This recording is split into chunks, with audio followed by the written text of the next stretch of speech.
Hello दोस्तों, कैसे हो आप सब। उम्मीद है आप सब बहुत अच्छे होंगे और आप सब लोग बहुत तैयार होंगे, बहुत मन से तैयार होके आए होंगे कि आज जो है हम वर्ल्ड ज्योग्राफी पे बात करने वाले हैं। तो सबसे पहले तो माफ़ी चाहता हूँ कि थोड़ा सा डिले करना पड़ा, थोड़ा ज़रूरी काम हो गया था उस चक्कर में। बाकी हम कोशिश करेंगे कि हमने जो टाइम डिसाइड किया है उस पर हम बात करें। तो आज जो है हम बेसिकली सिलेबस पे डिस्कशन हमने प्रीवियस लेक्चर में कर लिया था कि भाई क्या क्या हमें इसमें पढ़ना होता है। फिर भी एक बार रफ बात करके, और आज जो है हमारा आज का जो टॉपिक है यूनिवर्स पे अपन बात करेंगे, ब्रह्मांड की उत्पत्ति कैसे होती है, उससे रिलेटेड जो भी सिद्धांत हैं वो क्या है। ठीक है, और बहुत इंटरेस्टिंग आज का टॉपिक है और सारी चीज़ों को पूरे इंटरेस्ट के साथ जो है अपन एक अंडरस्टैंडिंग डेवलप करने की कोशिश करेंगे, कॉन्सेप्ट बिल्ड करने की कोशिश करेंगे। ठीक है, कुछ भी चीज़ें रटने की ज़रूरत नहीं है, हम रटेंगे किसी चीज़ को नहीं हम। ठीक है, कुछ भी चीज़ जो समझी जा सकती है केवल उसको समझेंगे, वहाँ से अपने काम का कॉन्सेप्ट तैयार करेंगे। ठीक है, जितनी आसान भाषा में मैं कोशिश करूँगा समझा सकता होगा उतनी में मैं समझाऊंगा। उसके बाद जो लिखने का कंटेंट है उसको मैं आपको अलग से तैयार कराऊंगा कि भाई ये जो चीज़ है ये तो हमने समझ ली, अब इसको लिखना कैसे है वो भी, और फिर उसकी उपयोगिता अपने एग्जाम में कैसे होगी उस पर भी बात करेंगे। ठीक है, तो उम्मीद है आप सब लोग तैयार होंगे। ठीक है, तो आप शुरू करते हैं।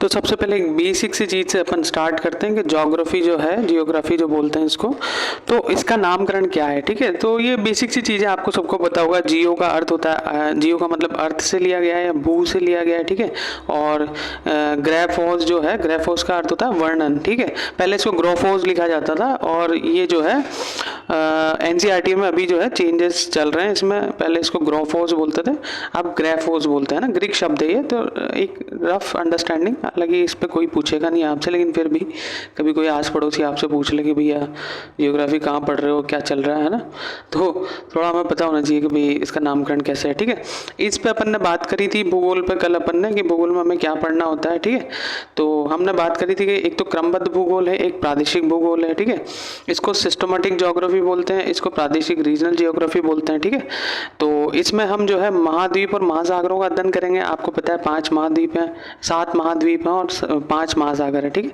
सबका अलग अलग अपन अध्ययन करेंगे। और क्रमबद्ध भूगोल में एक सिस्टमेटिक अप्रोच लगा के जो है हमें प्रकृति का अध्ययन करना होता है। बेसिकली इसमें 2 पार्ट होते हैं, एक तो भौतिक भूगोल होता है, फिजिकल जियोग्राफी, उसमें अपन थोड़ा सा एस्ट्रोनॉमी वाला पार्ट पढ़ते हैं जब हम ब्रह्मांड की उत्पत्ति। देखो यार, बेसिकली सिस्टमेटिक अप्रोच लगानी होती है ना, तो जब हम वर्ल्ड ज्योग्राफी पढ़ रहे हैं, ठीक है, तो उसमें सिस्टमेटिक अप्रोच का क्या अर्थ है, एक सिस्टम से अपन उसको पढ़ेंगे। ठीक है, तो एक सिस्टम क्या कहता है, जब आप अर्थ को पढ़ने वाले हो, ठीक है, तो पहले आपको ये पता होना चाहिए ना अर्थ आई कहाँ से, है ना। तो अर्थ आई कहाँ से, इसलिए हमें थोड़ा सा एस्ट्रोनॉमी वाला पार्ट पढ़ना पड़ेगा कि कैसे यूनिवर्स बना, है ना, तब ना पृथ्वी पे आएंगे। फिर पृथ्वी पे धीरे धीरे आएंगे, तो फिर पृथ्वी पे आने के बाद फिर स्थलमंडल पढ़ेंगे, पृथ्वी पे जो भी ऊपरी संरचना है उनको पढ़ेंगे, पृथ्वी का वायुमंडल पढ़ेंगे, जलमंडल पढ़ेंगे, और जो जमा हुआ पानी है तुषार मंडल वो पढ़ेंगे, है ना। और जहाँ पर स्थलमंडल, वायुमंडल और जलमंडल ओवरलैप करते हैं ना, उस पार्ट को अपन बायोस्फीयर बोलते हैं, जैव मंडल, वो एनवायरमेंटल इकोलॉजी में अपन पढ़ेंगे। ठीक है, और ये सब पढ़ने के बाद इसका जो सेकंड पार्ट है क्रमबद्ध भूगोल का, है ना, सिस्टमेटिक ज्योग्राफी का, वो मानव भूगोल है, ह्यूमन ज्योग्राफी। उसमें अपन वर्ल्ड से रिलेटेड चीज़ें पढ़ते हैं। हमने प्रीवियस लेक्चर में आपसे बात की थी कि इसमें अपन क्या क्या पढ़ेंगे। ठीक है, ये इतना इंपॉर्टेंट नहीं होता है वर्ल्ड ज्योग्राफी में, लेकिन इंडियन ज्योग्राफी में ये इंपॉर्टेंट होता है। तो इंडियन ज्योग्राफी वाला पोर्शन जब अपन पढ़ेंगे तो उस पर अच्छे से फोकस करेंगे। ठीक है, लेकिन इसमें भी हम जो है विशद चर्चा तो अपन करेंगे ही सही। ठीक है, तो उम्मीद आप समझ पाए हो मेरी बात को। तो आप रिलैक्स माइंड से तैयार हो जाओ एस्ट्रोनॉमी को समझने के लिए। जिसने कभी पहले थोड़े से फिजिक्स के कॉन्सेप्ट नहीं पढ़े हो वो भी आज बहुत सारी चीज़ों को जानेंगे, और जिन्होंने पढ़े उनकी तो फिर बात ही अलग है। ठीक है, जैसे कि मेरे को कुछ नहीं आइडिया था, तो मैंने तो जियोग्राफी जब पढ़ी तभी चीज़ों को समझा। तो बिल्कुल भी निराश होने की ज़रूरत नहीं है, यहाँ आपको कॉन्सेप्ट मिलेगा और इसके अलावा कुछ नहीं मिलेगा।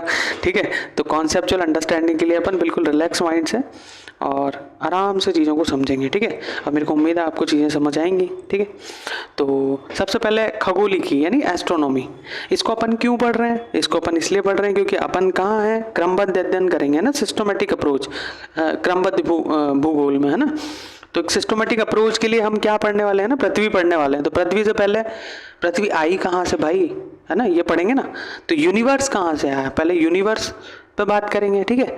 यूनिवर्स के बाद फिर ना पृथ्वी आएगी, क्या क्या और बीच में आएगा सब पे अपन चर्चा करेंगे, ठीक है। तो इसीलिए अपन खगोलिकी से शुरुआत करते हैं ना, एस्ट्रोनॉमी से शुरुआत करते हैं। तो देखो यार, सबसे पहले समझो कि ये जो ब्रह्मांड है ना अपना, जिसको यूनिवर्स बोला जाता है, ये मुख्यतः इसमें 4 चीज़ें होती हैं ना। मुख्यतः इसमें कितनी चीज़ें होती हैं? 4 चीज़ें। रटने की बिल्कुल ज़रूरत नहीं है, समझना है केवल, ठीक है। कुछ नहीं रटना, समझेंगे, ठीक है। 4 चीज़ें क्या है भैया? स्पेस है, टाइम है, मैटर है और एनर्जी है। आप बताओ मेरे को, क्या इनके अलावा कुछ और है? अब आप बोलोगे यार बहुत कुछ है, टेबल है, कुर्सी है, मकान है, और भी पता नहीं क्या क्या है ना भैया। जो मेन चीज़ है ना यूनिवर्स के पर्सपेक्टिव से, देखो यार, सबसे पहले दिक दिक दिक, जो स्पेस को हम बोलते हैं दिक, दिक का मतलब यहाँ पे स्पेस का अर्थ हम लेंगे स्थान से।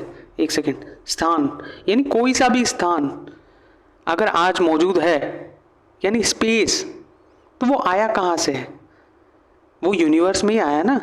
तो बेसिकली यूनिवर्स का जो 4 चीज़ें से मिलके, जो 4 चीज़ों को समुच्चय को जो बोला जाता है ना, 4 चीज़ों के समुच्चय को हम ब्रह्मांड बोलते हैं, यूनिवर्स बोलते हैं, ठीक है। तो उसमें क्या क्या चीज़ें शामिल है? एक तो स्पेस है, यानी दिक, जिसको बोलते हैं जियोग्राफी की लैंग्वेज में दिक बोलते हैं ना, स्थान, है ना। और स्पेस यानी स्थान, स्थान में क्या होती है? लंबाई होती है, चौड़ाई होती है, ऊंचाई होती है। कोई सा भी स्थान है, ये स्थान है, ठीक है। इसमें लंबाई, चौड़ाई, ऊंचाई तीनों है ना। और ऐसे ही एक चीज़ है टाइम। टाइम को भी चौथा आयाम बोला जाता है ना। आइंस्टीन ने माना कि ये भी एक चौथा डायमेंशन है। लंबाई, चौड़ाई, ऊंचाई के बाद, ये यहाँ लिखा हुआ है लंबाई, चौड़ाई, ऊंचाई के बाद, ये भी चौथा आयाम है ना। अपन फिजिक्स का थोड़ा सा पार्ट समझ रहे हैं ना। अब आप बिल्कुल भावना समझो, है ना, शब्दों पे मत जाओ, भावना समझो। यहाँ फिजिक्स में हमें बहुत सारी चीज़ें इमेजिन करनी होती है ना, जो जिनकी रियलिटी जो है वो हमें तब समझ आती है जब हम उनको अच्छे से इमेजिन कर लेते हैं ना। तो यहाँ पे अपन स्पेस का अर्थ ले रहे हैं स्थान से, ठीक है, कोई सा भी स्थान हुआ, ठीक है। और टाइम का अर्थ तो टाइम से होता ही है, ठीक है। अब स्पेस और टाइम के बिना क्या है इस दुनिया में पॉसिबल? कुछ भी नहीं है। मान लो आपके दोस्त का एक बर्थडे है, ठीक है। वो बोलता है आपको कि भाई आपको जो है इतनी बजे जो है मैं पार्टी दे रहा हूँ, तो आपको आना है। अब उसने बोला कि आपको 2 बजे आना है, लेकिन अगर उसने स्पेस नहीं दिया कि भाई आना कहाँ है, स्थान तो बताओ, है ना, तो आप फिर कहीं भी पहुंच जाओगे, है ना। कहीं भी पहुंच जाओगे तो वहाँ तो अपन को पार्टी मिलेगी नहीं, तो भूखा ही आना पड़ेगा, ठीक है। तो मैं जो आपको समझाना चाह रहा हूँ ना, वो ये है कि इस पृथ्वी पे कोई सा भी काम हो बिना स्थान और टाइम के पॉसिबल है? अगर आप समझ पाए तो आप बोलोगे नहीं नहीं नहीं नहीं, बिना टाइम और स्थान के तो कैसे पॉसिबल है ना। भाई अगर मेरा बर्थडे है, मैं आपको इनवाइट करना चाहता हूँ, तो मैं आपको क्या बोलूँगा कि आप जो है इतनी बजे यहाँ पे आइए, स्थान में दूंगा, लोकेशन आपको दूंगा, है ना। तो मैंने क्या दिया आपको? एक तो आपको दिया स्पेस, एक आपको दिया टाइम। तो बेसिकली हम आज चर्चा करेंगे कि ये आया ही कहाँ से भाई, है ना। इसी को ही यूनिवर्स में हम पढ़ेंगे, ठीक है। अभी हम देख रहे हैं कि यूनिवर्स के ये पार्ट हैं, है ना। इन चारों का समुच्चय यूनिवर्स कहलाता है, ब्रह्मांड कहलाता है, जिसको हम बोलते हैं ब्रह्मांड, ठीक है। तो आप समझ गए होंगे स्पेस क्या है, आप समझ गए होंगे टाइम क्या है, ठीक है। अब आप समझो मैटर और एनर्जी को। देखो ये जो दोनों चीज़ें ना, मैटर और एनर्जी, ये अविनाशी हैं और ना ही इनका निर्माण किया जा सकता है। ये केवल रूपांतरित होती है। मैटर से, एक सेकेंड, मैटर से आप इसको एनर्जी में कन्वर्ट कर सकते हो, एनर्जी को आप मैटर में कन्वर्ट कर सकते हो। मैटर यानी पदार्थ, द्रव्य पदार्थ, कैसे भी आप किसी भी सेंस में पदार्थ मान लो, ठीक है। ये अविनाशी, इनको नष्ट नहीं किया जा सकता। जो लोग बोलते हैं ना कि एनर्जी हमने उत्पादित नहीं की, वो रूपांतरित होती है ना। किसी भी मैटर से आप एनर्जी बनाओगे, वो केवल उसका रूपांतरण होगा। जैसे आपने डीजल जलाया, पेट्रोल डलाया गाड़ी में, एक रफ एग्जांपल लेते हैं ना डेली लाइफ का। गाड़ी में आपने पेट्रोल डलाया और पेट्रोल डला के आपकी गाड़ी चली, तो उसने उसको गतिज ऊर्जा दी। तो बेसिकली पेट्रोल का रूपांतरण, उस पदार्थ का रूपांतरण एनर्जी में हो गया। अब आप यूँ नहीं कह सकते कि मैंने जो है, मेरे पेट्रोल ने जो है एनर्जी बना दी, है ना, उत्पादन कर दिया। उत्पादन नहीं हुआ, उसका रूपांतरण हुआ है। उत्पादन और रूपांतरण में फर्क होता है। उत्पादन होता है जीरो से प्रोडक्शन कर दिया आपने, रूपांतरण होता है किसी चीज से आपने उसका फॉर्म बदल दिया, है ना। पहले वो द्रव पदार्थ था, अब वो ऊर्जा हो गया, ऊर्जा में चला गया, ठीक है। तो ऐसे समझो इसको। तो क्या किसी भी चीज के लिए दो चीजें जरूरी है कि नहीं है? पदार्थ होना चाहिए कि नहीं होना चाहिए? होना चाहिए ना। पदार्थ तो है ना, पूरी ब्रह्मांड ही पदार्थ से बना हुआ है, हर चीज, है ना। और एनर्जी भी होती है ना। पदार्थ के कण जो है, कणों में वेग भी होता है ना। तो कई पदार्थों का तो हमें जो कणों के बीच में संचलन होता है वो नजर आ जाता है, लेकिन कई चीज़ों का देखने को नहीं मिलता। जैसे कई वैज्ञानिक तो ये कहते हैं, जैसे आपकी जिस टेबल पे आप बैठे हो, आपके सामने कोई टेबल है, उस पर आप बैठे हो, पढ़ रहे हो, तो उस टेबल में भी जो लकड़ी की बनी हुई ना, उसमें भी पदार्थों का ना संचलन हो रहा है, लेकिन वो हमें नज़र नहीं आता। जैसे कि बुद्ध ने कहा है कि हो रहा है ना। तो बुद्ध जब अपन पढ़ेंगे एंशंट इंडिया में, तो मैं बताऊंगा आपको कि कैसे हो रहा है। अभी आप केवल चीज़ों को इंटरेस्टिंग बनाने के लिए मैं आपके सामने ये सब चीज़ें रख रहा हूँ, ठीक है। तो आप समझो, हमने 4 चीज़ों की बात की। हमने क्या कहा? स्पेस, टाइम, मैटर और एनर्जी। इन चारों के समुच्चय को हम कहते हैं ब्रह्मांड, यूनिवर्स, ठीक है। और E बराबर mc², इसका ये आइंस्टीन का फॉर्मूला है, ठीक है। इसमें बेसिकली एनर्जी बराबर क्या है? मास को इन्होंने मल्टीप्लाई कर दिया, किससे? एनर्जी से, ठीक है। इन्होंने बोला अगर किसी पदार्थ को जो है आप एनर्जी में कन्वर्ट करोगे ना, तो वो कई गुना जो है बढ़ जाती है। हाँ, किसी पदार्थ को आप एनर्जी में कन्वर्ट करोगे। रफ अंडरस्टैंडिंग बनाने के लिए मैं आपको आसान भाषा में समझा रहा हूँ। जितना सा हमारे काम का है अपन उतना ही लेंगे, उससे ज़्यादा अपन को बिल्कुल नहीं लेना, क्योंकि हमें फिजिशियन थोड़ी, वो फिजिक्स पढ़ के कोई वैज्ञानिक थोड़ी बनना है ना। फिजिशियन तो फिर डॉक्टर हो जाएगा, सॉरी, है ना। तो हमें क्या है, केवल उतना सा लेना जितना हमारे काम का है, जितना हम कैरी कर सके अपने एग्जाम तक, ठीक है। तो उम्मीद है आप ये 4 चीज़ें समझ पाए हो, ठीक है। अब अपन थोड़ा सा और गहराई में चलते हैं। हमने अभी बात करी कि इन चारों चीज़ों के समुच्चय को हम क्या कहते हैं? यूनिवर्स कहते हैं भैया, ठीक है। अब एक चीज समझो आप खगोलिकी में हम जो है यूनिवर्स का अध्ययन करते हैं, है ना। खगोलिकी में हम यूनिवर्स का अध्ययन करते हैं, तो खगोलिकी की परिभाषा क्या होनी चाहिए भैया? एस्ट्रोनॉमी की परिभाषा क्या होनी चाहिए? एक बार मैं परिभाषा पढ़ के बताता हूँ, आप बताना कि आप कनेक्ट कर पाए कि नहीं कर पाए। और एक चीज मैं आपको पहले बोल देता हूँ कि हम इस चीज को काई में पढ़ रहे हैं? क्रमबद्ध भूगोल में पढ़ रहे हैं ना, सिस्टोमेटिक अप्रोच, सिस्टोमेटिक ज्योग्राफी में पढ़ रहे हैं, ठीक है। तो खगोलिकी की परिभाषा देखते हैं पहले। यहां लिखा हुआ है कि वह प्राकृतिक विज्ञान है जो ब्रह्मांड तथा उससे संबंधित घटकों, ज्ञात अज्ञात दोनों, है ना। मैं लिखना भूल गया यहाँ, ज्ञात अज्ञात, है ना। आपको पता है यूनिवर्स जो है ना, उसका केवल अपन 5% ही जो है देख पा रहे हैं, जो विजिबल है ना, जो दृश्य है ना। बाकी 95% जो है अज्ञात है, अदृश्य है। बहुत सारा यूनिवर्स अभी जानना बाकी है। वैज्ञानिक जो है लगातार रिसर्च कर रहे हैं, है ना।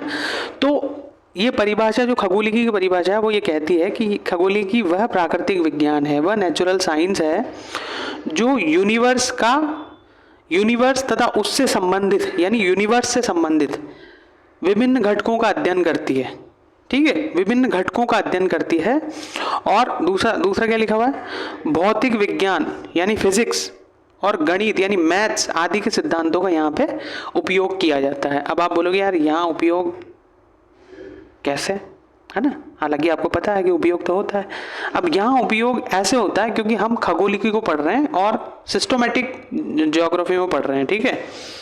देखो यार, ब्रह्मांड है ना, वो पूरा एक सिस्टम से जो है अरेंजमेंट है ना, उसका एक सिस्टमेटिक अरेंजमेंट है। कुछ भी अनजाने में नहीं है कहीं भी।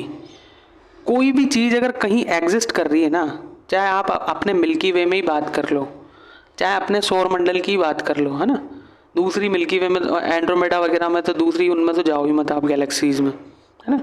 आप तो अपनी ही बात कर लो।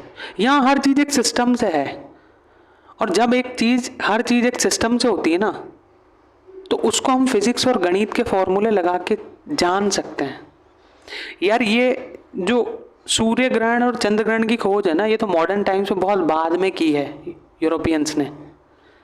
आज भी अगर आप हमारे हिंदू शास्त्रों पर जाओगे ना, तो वहाँ आज भी आने वाले पता नहीं कितने हजार सालों के सूर्य ग्रहण और चंद्र ग्रहण कब होने वाले हैं ना, उनकी एग्जैक्ट तिथि लिखी हुई है। तो ये कैसे पॉसिबल था? ये पॉसिबल है क्योंकि ब्रह्मांड एक सिस्टमेटिक अरेंजमेंट में है। यहाँ कुछ भी एवं ही नहीं है ना। आप समझो बात को, हर चीज़ एक अरेंजमेंट में है। इसलिए फिजिक्स और मैथ्स के नियम जो हैं ब्रह्मांड को समझने के लिए उपयोगी सिद्ध होते हैं, कारगर होते हैं, ठीक है। और नित्य नए एक्सपेरिमेंट्स चल रहे हैं। तो उम्मीद है आप खगोलिकी की परिभाषा समझ पाए हो, और उम्मीद है आप ये भी समझ पाए हो कि ब्रह्मांड में 4 चीज़ें हैं, स्पेस, टाइम, मैटर और एनर्जी। अब मेरे ख्याल से आप तैयार हो ब्रह्मांड और अंतरिक्ष और इन सब चीज़ों को समझने के लिए, ठीक है। बिल्कुल स्ट्रेस नहीं लेना, नहीं आया हो समझ, कोई टेंशन नहीं है, अभी थोड़ी देर में आ जाएगा, डोंट वरी, ठीक है। अब अपन ब्रह्मांड और अंतरिक्ष क्या होता है थोड़ा सा समझ लेते हैं, है ना। फिर उसके बाद डिटेल में समझेंगे, अभी सारी थ्योरी समझेंगे मैं, डोंट वरी, है ना। एक वीडियो भी मैं आपको दिखाऊंगा, वीडियो से भी समझेंगे। अगर यूट्यूब ने जो है अगर कॉपीराइट नहीं लगाया तो वो वीडियो भी मैं आपको दिखा पाऊंगा, ठीक है। तो ब्रह्मांड क्या होता है उसको देख लेते हैं, ठीक है। ब्रह्मांड में क्या क्या शामिल है वो तो अपन ने देख लिया, लेकिन बेसिकली है क्या। तो यहां मैंने एक पॉइंट लिखा कि समस्त ज्ञात और अज्ञात यानी द्रव्य और ऊर्जा, पदार्थ और एनर्जी, दिक और काल, स्पेस और टाइम का समुच्चय ब्रह्मांड कहलाता है। और पृथ्वी क्या है? ब्रह्मांड का पार्ट है। यानी मैंने क्या कहा, ब्रह्मांड की परिभाषा क्या है, अभी थोड़ी देर पहले अपन ने समझा कि समस्त ज्ञात और अज्ञात क्या, स्पेस, टाइम, मैटर और एनर्जी का समुच्चय ब्रह्मांड कहलाता है। भैया ब्रह्मांड में 4 ही तो चीजें हैं, उसके बाद जो भी है आज वो तो हमारा बनाया हुआ है ना। अब आप बोलोगे बहुत कुछ है यहाँ तो, है ना। तो वो बहुत कुछ से पहले भी बहुत कुछ था, तब वो बहुत कुछ आया, है ना, तब वो बहुत कुछ हम बना पाए। मैं आपको उस लेवल पे जाके सोचने के लिए कह रहा हूं, ठीक है। तो आप समझो ब्रह्मांड में 4 चीजें हैं केवल, दिक, काल यानी स्पेस, टाइम, द्रव्य, ऊर्जा यानी मैटर, एनर्जी, और इनका जो समुच्चय ही ब्रह्मांड कहलाता है। पृथ्वी ही ब्रह्मांड का ही भाग है, ठीक है। और अंतरिक्ष क्या होता है, अब अंतरिक्ष को समझते हैं, है ना। कभी आपने सुना कि कोई इसरो ने या नासा ने कोई क्राफ्ट भेजा तो वो बोलता हो कि आज हमने यूनिवर्स क्राफ्ट भेजा? वो क्या बोलता है? आज हमने स्पेस क्राफ्ट भेजा। तो बेसिकली ये स्पेस है क्या, है ना, ये स्पेस है क्या? अंतरिक्ष किसको बोलते हैं, है ना, ये समझना होगा अब हमें। तो एक चीज मैंने यहाँ लिखी है कि कारमन रेखा के पश्चात का समस्त क्षेत्र जो है अंतरिक्ष कहलाता है। अब आप ना बिल्कुल दिमाग में ले आओ, तुरंत आपके दिमाग में ये आना चाहिए, है क्या भैया ये कारमन रेखा? जो भी पहली बार इस चीज को जान रहे हैं, है ना, पहला वो लाओ, रैंडमली यहाँ कुछ नहीं चलेगा। एक एक शब्द अगर इस यहाँ पे नोट में लिखा हुआ है तो उसका सब का अर्थ मैं आपको बताऊंगा, ये मेरी जिम्मेदारी है, ठीक है ना। तब ना मजा आएगा कॉन्सेप्ट बिल्ड करने में, वरना फिर क्या है, फिर तो तोते बन जाओगे आप, यहाँ से रट ले जाओगे, है तो मजा नहीं आएगा ना, रटेंगे नहीं अपन। कार्बन रेखा को समझते हैं अपन, है ना। तो मैं यहाँ अपन ने ब्रह्मांड समझा, अंतरिक्ष, मैंने क्या कहा, कार्बन रेखा के पश्चात यानी कार्बन रेखा के बाद जो भी है वो अंतरिक्ष है, ठीक है। अब समझ लेते हैं कार्बन रेखा। ये देखो भैया, ये है कार्बन रेखा चित्र देखे हंसो मत, अब जैसा भी बना ऐसा ही है, पर ठीक है, समझने की कोशिश करते हैं, ठीक है। पृथ्वी के मतलब समुद्र तल से, मान लो कि ये समुद्र तल है, समुद्र तल से 100 किलोमीटर की ऊंचाई पर हमने एक कृत्रिम रेखा मानी हुई है, उसको हम कार्बन रेखा बोलते हैं। एक वैज्ञानिक थे, उनके नाम पे ये है। और इस कार्बन रेखा के बाद का, एक सेकेंड, इस कार्बन रेखा के बाद का जो भी क्षेत्र है इसको हम जो है अंतरिक्ष में मानते हैं कि ये हमारा स्पेस है, ठीक है, 100 किलोमीटर के ऊपर। और एक चीज़ आपको मैं एक फैक्ट और बता दूं, यहाँ से आसमान में देखोगे ना तो 14 किलोमीटर से ऊपर आप देख नहीं पाते हो, है ना। 14 किलोमीटर के बाद 14 किलोमीटर तक आप देख पाते हो लगभग। अब वो नीला नीला आसमान दिखता है ना हमें, वो 14 किलोमीटर के आसपास ही दिखता है। वो नीला क्यों है उस पर भी अपन बात करेंगे, डोंट वरी। सूरज पीला क्यों है उस पर भी बात करेंगे, है ना, सब चीज़ों में बात करेंगे। यहाँ कुछ भी चीज़ ना ऐसे नहीं होगी, हर चीज़ कॉन्सेप्ट के साथ बिल्ड करेंगे, ठीक है। तो समुद्र तल से, अभी मैंने समुद्र तल भी बोला, अब ये भी आपके माइंड में क्वेश्चन आना चाहिए, क्वेश्चन करो कि समुद्र अभी सामने होता था, अब मैं पूछता। अब इस चीज़ को भी समझो यार। एक चीज़ बताओ मेरे को, कभी आपने सुना कि आपका दोस्त आपसे पूछे कि भैया आपकी हाइट कितनी है ना। आप जानते हो हाइट और एल्टीट्यूड में अंतर, हाइट और एल्टीट्यूड में आपको अंतर पता है? नहीं पता तो चलो बता देते हैं। देखो, इंसान की जो हाइट होती है ना, इंसान की जो लंबाई होती है ना, उसको अपन हाइट बोलते हैं कि भाई मेरी हाइट इतनी है। कभी हम ये नहीं बोलेंगे कि मेरा एल्टीट्यूड इतना है। लेकिन जब हम हिमालय की बात करेंगे ना, तो हिमालय की, वैसे तो बेसिकली रफली लोग बोल देते हैं हिमालय की हाइट इतनी है, उसकी हाइट नहीं है, उसका एल्टीट्यूड है, ठीक है। और इंसानों की हाइट होती है, किसी वस्तु की हाइट होती है, ठीक है। इवन मकान की भी अपन हाइट बोल देते हैं कि मकान का जो है इतनी हाइट है, मकान का एल्टीट्यूड नहीं होता। एल्टीट्यूड किन चीज़ों को होता है ये समझो आप। थोड़ी देर पहले मैंने आपको एक डाउट दिया था कि समुद्र तल क्या है भैया, समुद्र तल डेटम रेखा यहाँ लिखा हुआ है, क्या है डेटम रेखा ये समझो। मैंने अभी आपको बोला हाइट और एल्टीट्यूड। हाइट इंसानों की होती है, एल्टीट्यूड जो है हिमालय का है ना। हिमालय का, या आपने देखा होगा स्टेशन पे लिखा हुआ है समुद्र तल से इस स्टेशन की ऊंचाई इतनी है, समुद्र तल समझो। देखो यार, आपको पता है कि समुद्र का पानी हर जगह स्तर है नहीं, ऊंचा नीचा है, ठीक है। और समुद्र तल से अब एक होड़ जमी पूरी दुनिया में कि यार अगर किसी व्यक्ति से हम किसी चीज़ की हाइट पूछें तो हर व्यक्ति अपने अपने हिसाब से उसका आकलन करेगा। जैसे कि मान लो ये एक रूम है, ठीक है। इस रूम में एक टेबल पे एक इंसान बैठा हुआ है और एक नीचे खड़ा हुआ है और बाहर मैं हूँ ठीक है, ऐसे ही हूँ मैं, ठीक है, बाहर मैं हूँ हैं। अब इस एक सेकेंड, इस ए पर्सन से पूछा कि आप जहाँ खड़े हो वहाँ से जो है आपकी छत की ऊंचाई कितनी है। तो ये बंदा बाहर आके मेरे को बोलता है कि भैया 2 फीट है। फिर मैंने इस बंदे से पूछा कि भाई आप जहाँ खड़े हो वहाँ से जो है आपके जो छत है उसकी हाइट कितनी है। ये बोला कि छत की हाइट तो भैया 6 है। एक सेकेंड, छत की हाइट तो 6 फीट है। अब मैं कंफ्यूज नहीं हो जाऊंगा अगर मैं अंदर नहीं गया तो, क्योंकि ए वाला बोलेगा छत की हाइट तो 2 ही फीट है, दूसरा बोलेगा नहीं नहीं नहीं नहीं ये तो झूठ बोल रहा है, छत की हाइट तो 6 फीट है। तो ऐसे तो अगर मान लो मेरे को हिमालय में जाना है तो हर आदमी कोई तो घर की छत पे खड़ा होकर नाप रहा होगा। मेरे घर से तो मैंने देखा है हिमालय तो इतना है, कोई बोलेगा कोई खाई में जाके नाप रहा होगा तो बोलेगा नहीं नहीं नहीं नहीं नहीं हिमालय तो बहुत बड़ा है। तो बेसिकली हिमालय की ऊंचाई पे ही शक हो जाएगा मेरे को, है ना। तो फिर मेरे को ही जाके नापना पड़ेगा वो, है ना। तो ये चुनौती हो जाएगी ना बहुत बड़ी। तो मैं लंबाई नापते नापते मैं ही नप जाऊँ एक तो, ठीक है। तो इस चैलेंज से उभरने के लिए विश्व में एक होड़ जमी और उन्होंने कहा कि यार एक काम करते हैं अपन मानक निर्धारित कर लेते हैं।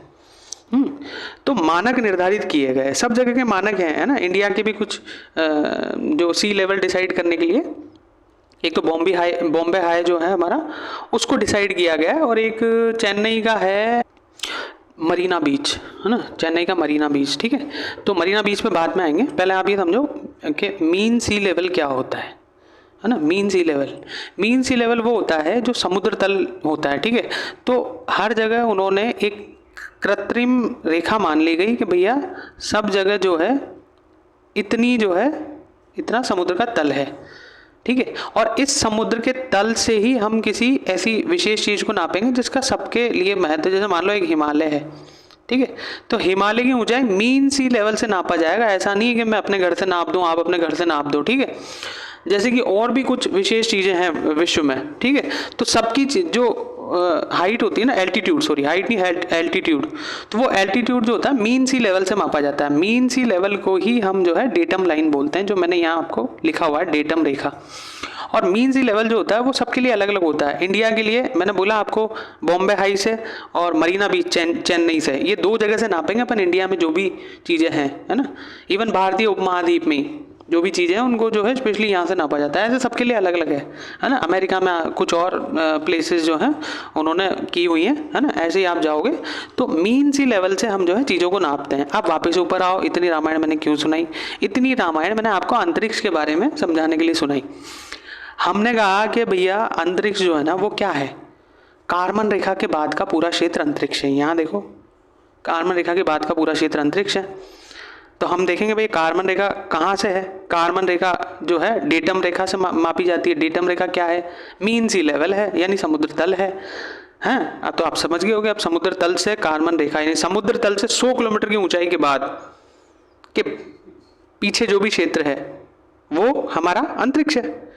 अब आपके माइंड में क्लियर होगा कार्बन रेखा, अब आपके माइंड में क्लियर होगा डेटम रेखा, अब आपके माइंड में ये भी क्लियर होगा कि हिमालय को ना, हिमालय की हाइट नहीं होती, हिमालय का एल्टीट्यूड होता है। ठीक है, तो यहाँ तक मेरे को उम्मीद है आपका क्लियर है। ठीक है, अब यार ब्रह्मांड की उत्पत्ति पे अपन बात करने वाले हैं, है ना, ब्रह्मांड की उत्पत्ति। तो यार एक बार ना थोड़ी सी अंडरस्टैंडिंग के पर्पज से समझ लेते हैं ना, फिर रामायण तो जो रामायण जी तो अपन सुनेंगे इसी जो एग्जाम में लिखनी है अपन को, है ना। तो एक बार ना थोड़ा सा दोस्तों वाली भाषा में सीख लेते हैं, है ना, ब्रह्मांड को। और तो मैं शुरू करता हूँ अपनी भागवत जी। तो सबसे पहले बात चलेगी यार ब्रह्मांड की उत्पत्ति कैसे हुई, भैया कहाँ से आया है ब्रह्मांड, ब्रह्मांड ब्रह्मांड बड़ा इशू था, है ना। आप देखोगे चर्च के काल में ना, वेटिकन सिटी और वो सब आप देखोगे, पोप का साम्राज्य जिस टाइम था तो पोप का बोलबाला था सब जगह। अब जो जाता वो पोप के पास जाता कि भैया फादर फादर कहाँ से आया ब्रह्मांड।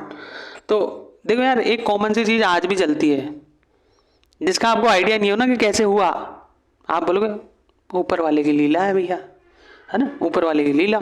ऐसे ही पोप भी बोल दिया, पोप बोलता है कि भैया ऊपर वाले ने बनाया। ऊपर वाला कौन, कि गॉड, गॉड ने बनाया, गॉड ने।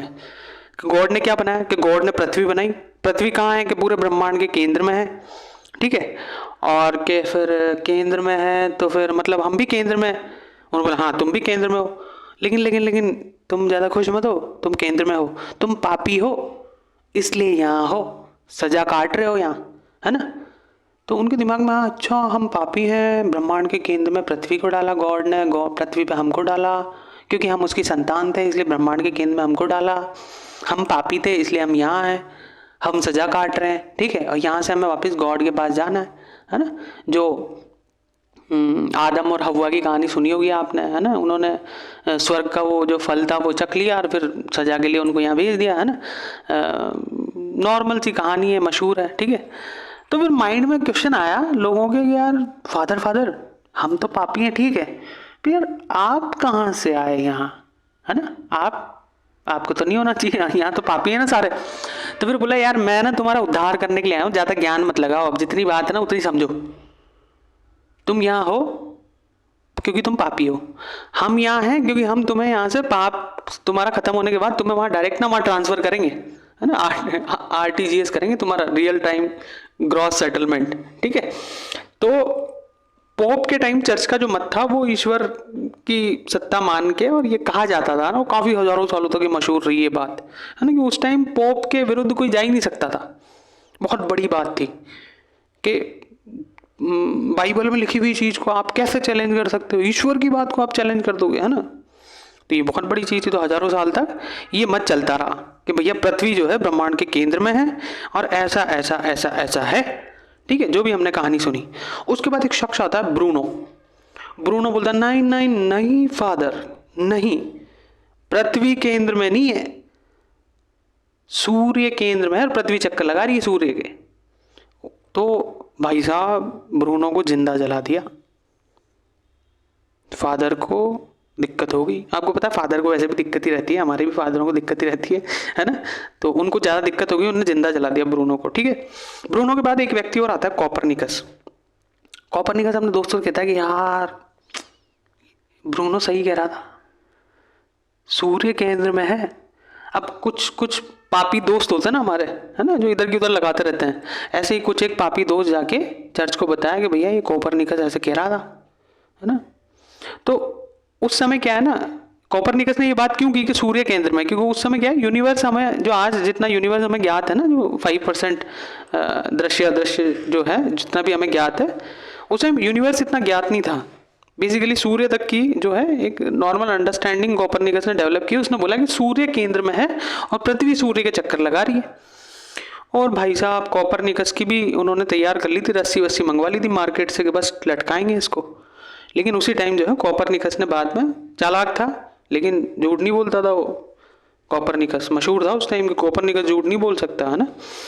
तो उसने जाके माफ़ी मांग ली तो उसको छोड़ दिया गया। लेकिन लोगों के माइंड में ये क्वेश्चन जो है थॉट आना शुरू हो गया। कॉपरनिकस ने थॉट डाल दिया माइंड में कि यार ऐसा तो नहीं है कि ब्रूनो भी सही कह रहा था, हाँ ऐसा भी हो सकता है कि ब्रूनो भी सही हो, इन्होंने निपटा दिया हो, है ना, क्योंकि कोपरनिकस तो झूठ नहीं बोलता भाई, है ना। जैसे युधिष्ठिर पे हम क्या कहते हैं, युधिष्ठिर क्या है, धर्मराज की उपाधि दी गई। धर्मराज की उपाधि किनको मिलती थी, जो अपने पूरे जीवन काल में कभी अपने कर्तव्य पथ से विचलित नहीं होता, उस व्यक्ति को धर्मराज कहा जाता है। युधिष्ठिर को धर्मराज की उपाधि दी गई थी, है ना। तो कोपरनिकस भी एक तरीके का अंग्रेजी धर्मराज था, है ना, युधिष्ठिर था। तो लोगों के माइंड में थॉट आ गया, यार ऐसा तो नहीं है कि फादर चूना लगा रहे हो, ठीक है। तो उसके बाद गैलीलियो एक शख्स आया। कहानी सुनो, कुछ याद नहीं करना, आपको याद ही नहीं करना। मैंने ब्रूनो की बात की, याद मत कर लेना आप, मैंने ब्रूनो का बोला था, उसको जिंदा जला दिया था। ये भी याद मत करना कि उसके बाद कोपरनिकस आया था, बिल्कुल मत करना। मैं पूछूंगा आपसे और आपको नहीं आना चाहिए, आ गया ना तो दिक्कत हो जाएगी, ठीक है। उसके बाद गैलीलियो आया, ये तो याद ही मत करना, है ना, याद नहीं करना अपन को कुछ भी, ठीक है। तो फिर आया गैलीलियो। गैलीलियो ने दूरबीन का आविष्कार किया, है ना, आविष्कार उसने प्रारंभ कर दिया, स्टार्ट कर दिया उसने। लेकिन चोरी छुप के वो आविष्कार कर रहा था, देखता था वो रात में रोज क्या हो रहा है, क्या क्या है, क्या दिखता है नया, ठीक है। लेकिन ना वो चुपचाप था, उसको पता था कि ब्रूनो और कोपरनिकस की तरह मेरे को भी ना ये लोग निपटा देंगे, रस्सी तो पहले ही तैयार है ना, कोपरनिकस वाली, ठीक है। तो गैलीलियो आया, लेकिन उसे दूरबीन का आविष्कार करके उसने ना ताकाझाकी शुरू कर दी ब्रह्मांड में, ठीक है। लेकिन उसने जो अपनी खोजें थी वो अपनी तक सीमित रखी। बाद में ये व्यक्ति बहुत सारी चीजें बताएगा। गैलीलियो के बाद एक क्रांति सी आती है। मार्टिन लूथर किंग जूनियर का आपने बात सुनी होगी उनका, है ना, वो क्या है, चर्च पे उन्होंने वो टांग दिए थे पर्चे बड़े बड़े के क्वेश्चंस टांग दिए थे कि ये प्रश्न है हमारे, इनके आप जवाब दो, ठीक है। तो मार्टिन लूथर किंग जूनियर जो है खुले आम चर्च का विरोध, और खुले आम विरोध किया और इसको सपोर्ट किया उस दौर के राजाओं ने। अब आप बोलोगे यार राजा कैसे सपोर्ट कर रहा है जब चर्च का विरोध कर रहा है, चर्च तो बहुत बड़ी वो है। ऐसा है भैया, चर्च क्या है ना, राजाओं की भी उंगली कर रहा था, है ना। राजा बोलता है मैं ये कर लगाऊंगा, मैं वैसा करूंगा, मैं वैसा करूंगा, चर्च बोलता नहीं नहीं नहीं राजा साहब नहीं, ठीक है। तो राजा भी परेशान थे चर्च वाला, तो वो कहते यार राजा मैं हूँ कि तुम हो। बोलते यार तुम राजा हो, तेरे को किसने बनाया, तो पापी है, हम तो क्या है, तेरा पाप मिटा के तेरा आरटीजीएस करेंगे, real time gross settlement direct God के पास, है ना। तो असली कौन है, हम हैं, तुम तो सब पापी हो। तो राजा भी परेशान थे बेसिकली, ठीक है। तो उसी टाइम पे जो है मार्टिन लूथर किंग जूनियर आते हैं और अपने काम भर लोगों को जो है अपने साथ ले लेते हैं और फिर एकदम धावा बोल देते हैं चर्च के ऊपर, ठीक है। दमादम क्वेश्चन पूरे रैशनैलिटी के साथ वो पूछते हैं कि भैया कैसे, तुम ये बात कैसे कह रहे हो, ठीक है। तो उसी दौर गैलीलियो को ना सांस में सांस आ जाती है। वो गाना सुना होगा ना आपने, सांस में तेरी, है ना, ऐसे ही। तो गैलीलियो को सांस में सांस आ जाती है, गैलीलियो को मौका मिला।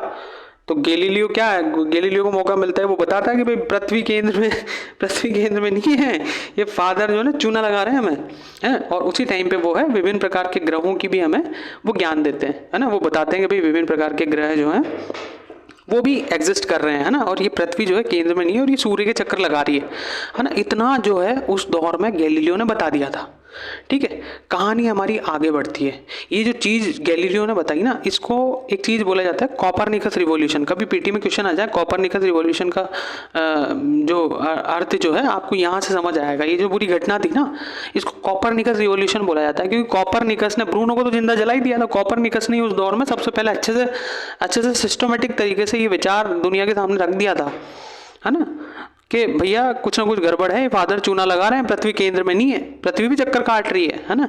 तो इसको जो है इस पूरी घटना को कॉपरनिकस रिवॉल्यूशन बोला जाता है, ठीक है। लेकिन बाद में कई सारे वैज्ञानिक आए, है ना, और उन्होंने भी यही बात साबित की जो कॉपरनिकस करना चाह रहा था, जिसको गैलीलियो ने किया, है ना।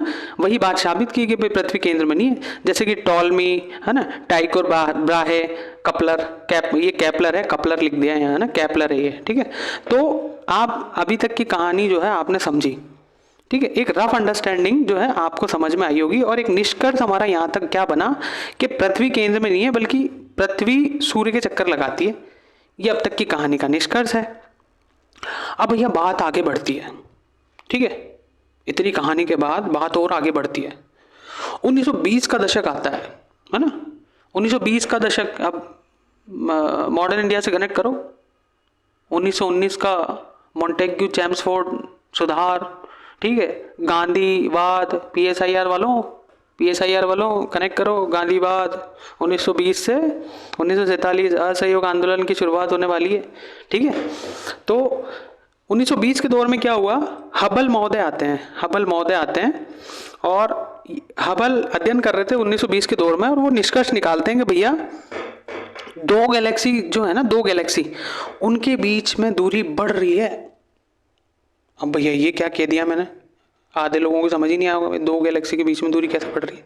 एक रफ चिप समझो, हमारी जो गैलेक्सी है ना उसको मिल्की वे बोलते हैं अपन, है ना, और जो सबसे नज़दीक हमारी जो ज्ञात गैलेक्सी है ना वो एंड्रोमेडा है। तो एक रफ चीज़ मैं आपको बताऊं, ये मान लो ये हमारी वाली है और ये पड़ोसी की है, ठीक है। इन दोनों के बीच में जो है ना, हबल ने कहा 1920 के दशक में इन दोनों के बीच में दूरी बढ़ रही है, यानी निष्कर्ष क्या दिया कि ब्रह्मांड फैल रहा है। समझ पाए आप? हबल महोदय 1920 में कह रहे हैं कि दो गैलेक्सी के बीच की दूरी बढ़ रही है, यानी यूनिवर्स इज एक्सपेंडिंग, है ना, यूनिवर्स फैल रहा है, ब्रह्मांड फैल रहा है ना। और इसी को आधार बना करके, क्या बोल रहा हूं मैं, इसी को, ब्रह्मांड कैसे फैल रहा है अभी बात करेंगे, डार्क एनर्जी, डार्क मैटर क्या होता है ना, ब्रह्मांड आया कहां से, सब पे बात करेंगे, डोंट वरी। ये एक रफ अंडरस्टैंडिंग बना रहे हैं अपन, है ना। तो आप ऐसे मत समझो कि ये तो कहानी सुनाएगा बस, है ना। अभी सब थोड़ा रिलैक्स, इतनी जल्दी का है भैया, थोड़ा रिलैक्स रहिए, ठीक है। तो ब्रह्मांड फैल रहा है, ठीक है।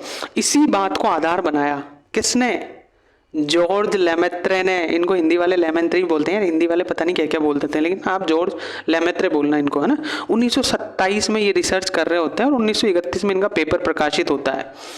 और फिर ये जो है निष्कर्ष देते हैं कि 13.7 अरब वर्ष पूर्व एक विलक्षणता के बिंदु पे, पॉइंट ऑफ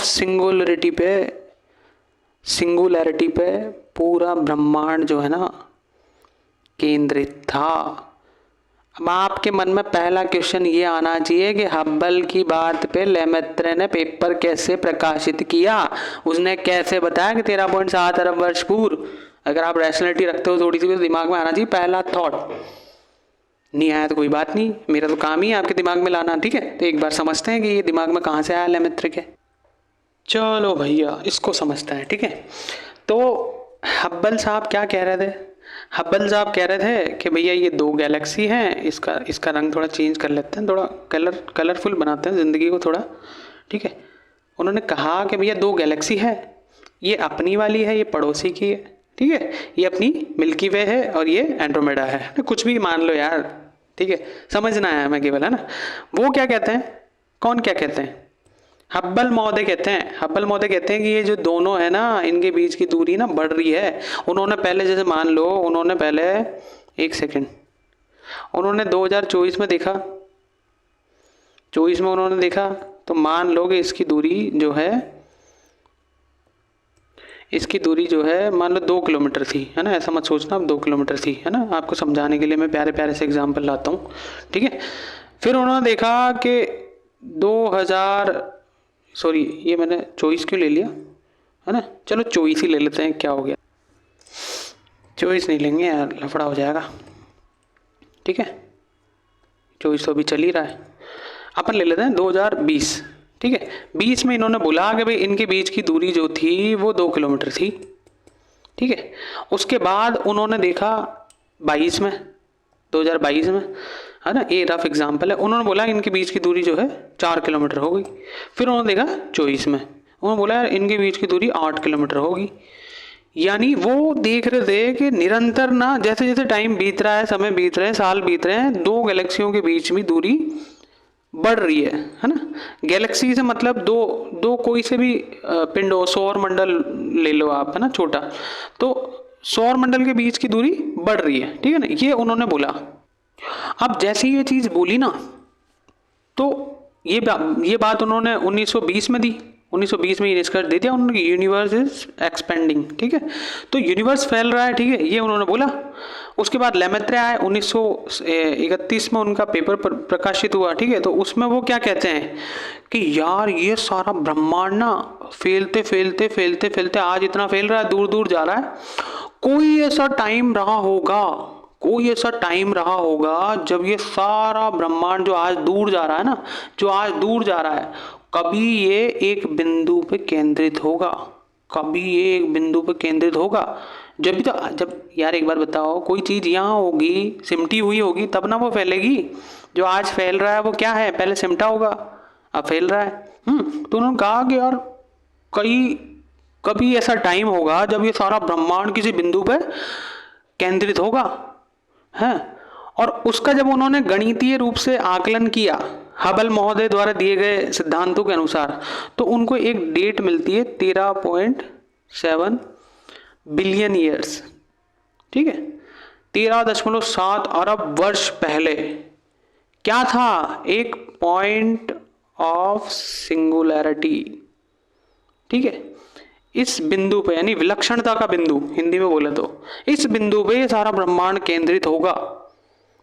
यानी कि आज से 13.7 अरब वर्ष पहले पूरा ब्रह्मांड किसी बिंदु पे केंद्रित था। ये निष्कर्ष हम यहां से निकाल सकते हैं। कितना आसान था ये, बेकार में डर रहे थे आप। ठीक है, तो लेमेत्रे ने ये थॉट दे दिया कि भैया 13 पॉइंट जो है, एक सेकेंड, 13.7 अरब वर्ष पूर्व जो है ये स्थिति थी पूरे ब्रह्मांड की, है ना। ये थॉट उन्होंने दे दिया, तो वैज्ञानिकों ने सोचना चालू किया कि यार पॉइंट ऑफ सिंगुलरिटी यानी विलक्षणता बिंदु पे यानी सारा ब्रह्मांड केंद्रित था, तो थॉट आया कि साला फैला क्यों फिर ये, जब केंद्रित था तो फैला क्यों, यानी कुछ तो हुआ होगा।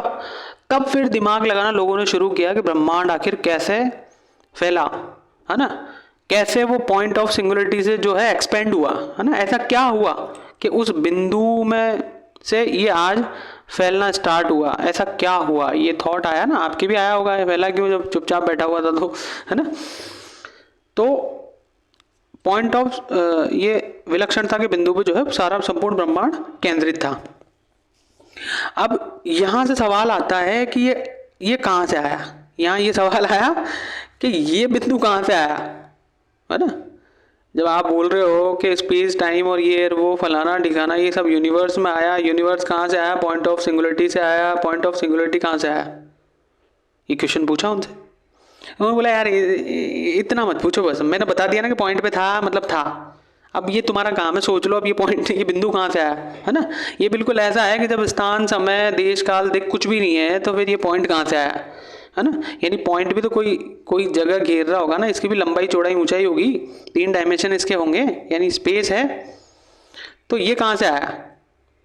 अब आप इतने डेप्थ में मत जाओ ना, फिर आप थोड़ी देर बाद बोलोगे कि यार छोड़ो ज्योग्राफी हमारे बस का नहीं है ना। बस ये मानो कि ये क्वेश्चन उन पे उठे जॉर्ज लेमेत्रे की थ्योरी पे कि ये विलक्षणता का बिंदु कहाँ से आया। फिर जब सारा ब्रह्मांड वहाँ था ये तो मान लिया, यूनिवर्स इज एक्सपेंडिंग ये भी मान लिया, साबित भी हो चुका है ब्रह्मांड फैल रहा है, लेकिन ये पॉइंट ऑफ सिंगुलैरिटी वाला जो पॉइंट है, ये बिंदु है, ये कहाँ से आया। तो ये क्या है, आज भी रिसर्च का विषय है कि ये कहाँ से, ये पदार्थ आया कहाँ से, ये समझो आप। ठीक है, तो उम्मीद है आप यहाँ तक समझ पाए हो। थोड़ा सा और आगे बढ़ते हैं। अब इस बिंदु में क्या हुआ, बिग बैंग वाले बोलेंगे, अब जॉर्ज लेमेत्रे ये बोलेंगे कि इस बिंदु में क्रांतिक अवस्था आने के बाद विस्फोट हो गया। अब बोलेंगे यार क्रांतिक अवस्था भगत सिंह वाली हुई थी कि क्रांति कुछ, या माओ जेडोंग वाली, क्या हुआ था, हुआ क्या था।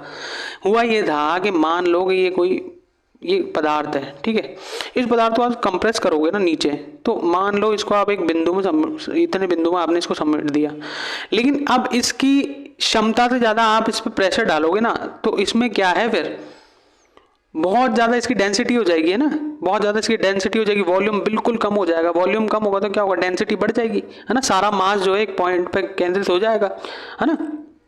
तो उससे क्या होगा, एक लेवल के बाद इसमें जो है विस्फोट हो जाएगा, क्योंकि इसकी क्षमता के परे होगी काम। ऐसे ही उन्होंने बोला, बिग बैंग थ्योरी वालों ने, उन्होंने बोला कि इस विलक्षणता का जो बिंदु था जिस पर सारा ब्रह्मांड केंद्रित था, इसमें अत्यधिक गुरुत्वाकर्षण बल के कारण, अभी थोड़ी देर बाद मैं बताऊंगा आपको कि जो चारों फोर्स है ना हमारे, गुरुत्वाकर्षण और जितने भी बल हैं, स्पेशली ये भी इस बिग बैंग के विस्फोट के बाद ही ब्रह्मांड में जो है उत्पन्न नहीं होते, फ्री हो जाते हैं, है ना। ये भी उत्पन्न नहीं हुए, ये पहले से एग्जिस्ट कर रहे थे, ग्रेविटी वगैरह सब एग्जिस्ट कर रही थी पहले से, सब कुछ पहले से था, बस उस पॉइंट ऑफ सिंगुलरिटी में था। जैसे ही वो फटा और सारी चीजें ब्रह्मांड में फ्री हैंड हो गई, है ना, छूट गई, आजाद हो गई, ऐसे समझो आप, है ना। तो ग्रेविटी थी, डेंसिटी बहुत ज्यादा थी, क्रांतिक अवस्था उसकी आई। मान लो किसी ये पॉइंट ऑफ सिंगुलरिटी पे पूरा ब्रह्मांड, इस पे प्रेशर लगता लगता क्या होगा, ब्लास्ट हो जाएगा। ऐसा ही हुआ, ब्लास्ट जैसे ही हुआ, इसी को ही बोला जाता है बिग बैंग थ्योरी, महाविस्फोट सिद्धांत, हिंदी मीडियम वालों, महाविस्फोट सिद्धांत। ठीक है, तो महाविस्फोट सिद्धांत ये होता है, और महाविस्फोट सिद्धांत के बाद क्या होता है, ब्रह्मांड की रचना होती है, 4 चीज़ आ जाती है, स्पेस, टाइम, मैटर, एनर्जी। समझ गया? यूनिवर्स बन जाता है। ये रफ अंडरस्टैंडिंग में दे रहा हूँ आपको, है ना। अभी अपन डेप्थ में बात करेंगे, डोंट वरी। अभी आपको बिल्कुल ऐसे समझाने की कोशिश कीजिए तो घर में अपन, है ना, क्या बना रहे हो, जो भी आपको पसंद हो वो बना रहे हो, ठीक है। तो इसी से सब आया। क्या आया?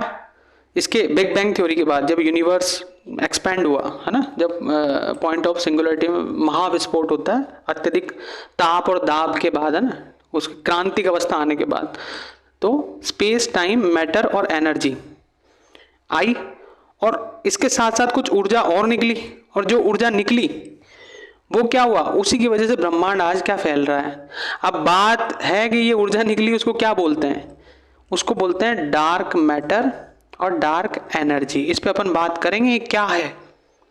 इनमें से एक जो चीज़ है वो ब्रह्मांड के फैलने का कारण है, और एक जो चीज़ है वो ब्रह्मांड के सिकुड़ने का कारण है। अभी थोड़ी देर में आपको पता लगेगा कि क्या है। हालांकि आज भी ये चर्चा का विषय है, उन पर रिसर्च भी चल रही है, कुछ एक एक्सपेरिमेंट्स हैं, उनको अपन जो आने वाले लेक्चर्स में डार्क मैटर, डार्क एनर्जी पे अलग से बात करेंगे। इस पर अपन अपने एग्जाम के पॉइंट ऑफ व्यू से आज भी बहुत रिसर्च का विषय ही है ना। कुछ कहते हैं कि ऐसा कुछ नहीं है, कुछ कहते हैं कि हाँ है ना। तो यार जियोग्राफी बहुत इंटरेस्टिंग सब्जेक्ट है, स्पेशली एस्ट्रोनॉमी वाला पार्ट, जब अपन यूनिवर्स की, है ना, निर्माण कैसे हो वो सब पढ़ते हैं, ठीक है। तो कुछ ऊर्जा निकली और उसी की वजह से आज ब्रह्मांड फैल रहा है ना। तो आप समझ गए कि ब्रह्मांड में पदार्थ आ गया, है ना, स्पेस आ गया, टाइम आ गया, मैटर आ गया, एनर्जी आ गई, और कुछ ऊर्जा निकली, उसकी वजह से आज भी ब्रह्मांड जो है फैल रहा है, यानी सारी गैलेक्सीज एक दूसरे से दूर जा रही हैं, ठीक है। अब सवाल आएगा कि भैया कब तक फैलेगा, ये भी बता दो, है ना। भाई कब तक फैलेगा, फैलता ही जाएगा क्या, है, फैलता ही जाएगा क्या, है? हर लिमिट होती है ना फैलने की, तो कब तक फैलेगा, सवाल आना चाहिए। तो कहते हैं कि जब तक इसकी गतिज ऊर्जा समाप्त होके स्थितिज ऊर्जा में नहीं बदलेगी, है ना। गतिज ऊर्जा, स्थितिज ऊर्जा, बेसिक फिजिक्स। कोई चीज़ गति कर रही है तो उसमें क्या है, गतिज ऊर्जा, गतिज ऊर्जा। कोई चीज़ अगर स्थिर है तो उसमें कौन सी है, स्थितिज ऊर्जा, ठीक है। नॉर्मल चीज़ उन्होंने बोला कि जब ये एनर्जी खत्म हो जाएगी ना, जो भी डार्क मैटर, डार्क एनर्जी में बताऊंगा कौन सी एक्सपेंड करने के लिए उत्तरदायी है, कौन सी उसको वापस बिग क्रंच के लिए उत्तरदायी बनेगी, है ना। अभी बात करेंगे बिग क्रंच क्या है ना। बिल्कुल मंच वाली फीलिंग आई होगी जैसे मैंने आपको ये बोला। तो बात आएगी यार ये कब तक फैलेगा, तो बोला कि यार जब तक ये गतिज ऊर्जा खत्म नहीं हो जाएगी। अब जो भी रीजन है इसकी गतिज ऊर्जा का वो क्या है अभी बात करेंगे, लेकिन उन्होंने बोला कि जो वो है जो फैला रहा है वो जब तक समाप्त नहीं होगा तब तक फैलता रहेगा, ठीक है। दूसरा सवाल ये आया कि भैया दो गैलेक्सी के बीच में क्या है, क्या है दो गैलेक्सी के बीच में, वही है जो गतिज ऊर्जा का कारण है। वो क्या है, डार्क मैटर और डार्क एनर्जी, सिंपल। और ये कहाँ से निकला, ये वही है जो ब्रह्मांड की जब उसमें एक्सप्लोजन हुआ है ना, पॉइंट ऑफ सिंगुलरिटी में एक्सप्लोजन हुआ क्रांतिक अवस्था के बाद, तो ब्रह्मांड फैला, यूनिवर्स फैला, क्या निकला, स्पेस, टाइम, मैटर और एनर्जी। उसके साथ क्या निकला था, थोड़ी सी ऊर्जा निकली थी, वो ऊर्जा में क्या था, डार्क मैटर था, डार्क एनर्जी था। और एक रिसर्च है, मैं बताऊंगा किस व्यक्ति ने वो दी है, वो कहते हैं वो व्यक्ति डार्क मैटर जो है ना, इसकी वजह से ब्रह्मांड सिकुड़ता है। आप बोले कि ब्रह्मांड सिकुड़ता भी है, हाँ सिकुड़ता है, अभी बताऊंगा मैं आपको कैसे सिकुड़ता है। और डार्क एनर्जी इसकी वजह से ब्रह्मांड फैलता है। जो हबल महोदय ने 1920 में रिसर्च बोली, उन्होंने बोला दो गैलेक्सीज क्या हैं, एक दूसरे से दूर जा रही है। एक सेकेंड,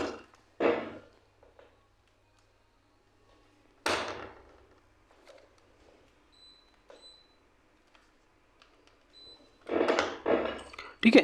तो हमने बात की थी कि हबल महोदय कहते हैं कि भाई जो है ब्रह्मांड एक दूसरे से दूर जा रहा है, तो दूर जाने का कारण क्या है, डार्क एनर्जी। ऐसा हबल ने नहीं बोला, उन्होंने बोला कि दूर जा रहा है ना। हम तो यहाँ बात कर रहे हैं डार्क मैटर और डार्क एनर्जी की, ठीक है। और ये जो विषय है ना, ये आज भी रिसर्च का विषय है, डार्क मैटर और डार्क एनर्जी के बारे में रिसर्चेस क्या क्या हैं, अच्छे से मैं आपको आपके सामने लेके आऊँगा क्या क्या है। उतनी जितनी अपने एग्जाम ओरिएंटेड है, ज़रूरी है, एग्जाम के पर्सपेक्टिव से ज़रूरी है, उतनी मैं सामने लेके आऊँगा आपके लिए। तो आज भी रिसर्च का विषय है ये, ठीक है। थोड़ा और आगे बढ़, फिर बात आई कि जब ये गतिज ऊर्जा समाप्त हो जाएगी ना, जो गतिज ऊर्जा है जिसका कारण क्या है, डार्क एनर्जी, है ना। डार्क एनर्जी भैया यहाँ देखो, यहाँ डार्क एनर्जी जिससे ब्रह्मांड फैल रहा है। तो जो गतिज ऊर्जा है ना, जब समाप्त हो जाएगी ना, तो सारा ब्रह्मांड वापस कहाँ आ जाएगा, पॉइंट ऑफ सिंगुलैरिटी पे, यानी इस पॉइंट पे आ जाएगा वापस। इसी को क्या बोला गया, बिग क्रंच। और ये सिद्धांत जो है इसको पल्सेटिंग थ्योरी बोला जाता है, दोलन सिद्धांत। एलन संडे ने ये दिया था, पल्सेटिंग थ्योरी इसको बोला जाता है। और उन्होंने बोला ये लगातार चलने वाली प्रक्रिया है। यानी क्या है, अब दोबारा समझो, एक सेकेंड दोबारा समझो आप, है ना। मैंने आपको बोला बिग बैंग हुआ तो पॉइंट ऑफ सिंगुलैरिटी पे चीज़ें थी, बिग बैंग होता है ये फट जाता है, ठीक है, एक्सपेंड हो जाता है और ये फैलेगा, फैलते फैलते फैलते फैलते जब इसकी डार्क एनर्जी यानी गतिज ऊर्जा खत्म हो जाएगी तो ये वापस सिकुड़ के सारा ब्रह्मांड एक पॉइंट पे वापस केंद्रित हो जाएगा। तो ये जो प्रक्रिया है ना भैया, ये जो प्रोसेस है फटने और सिकुड़ने का, यानी big bang big crunch, big bang big crunch, ये सिद्धांत दिया था एलन संडे ने।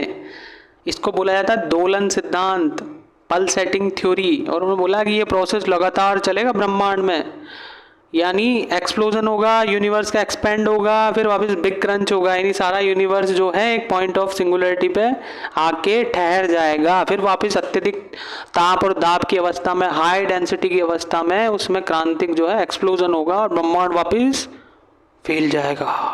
है ना, कितना इंटरेस्टिंग।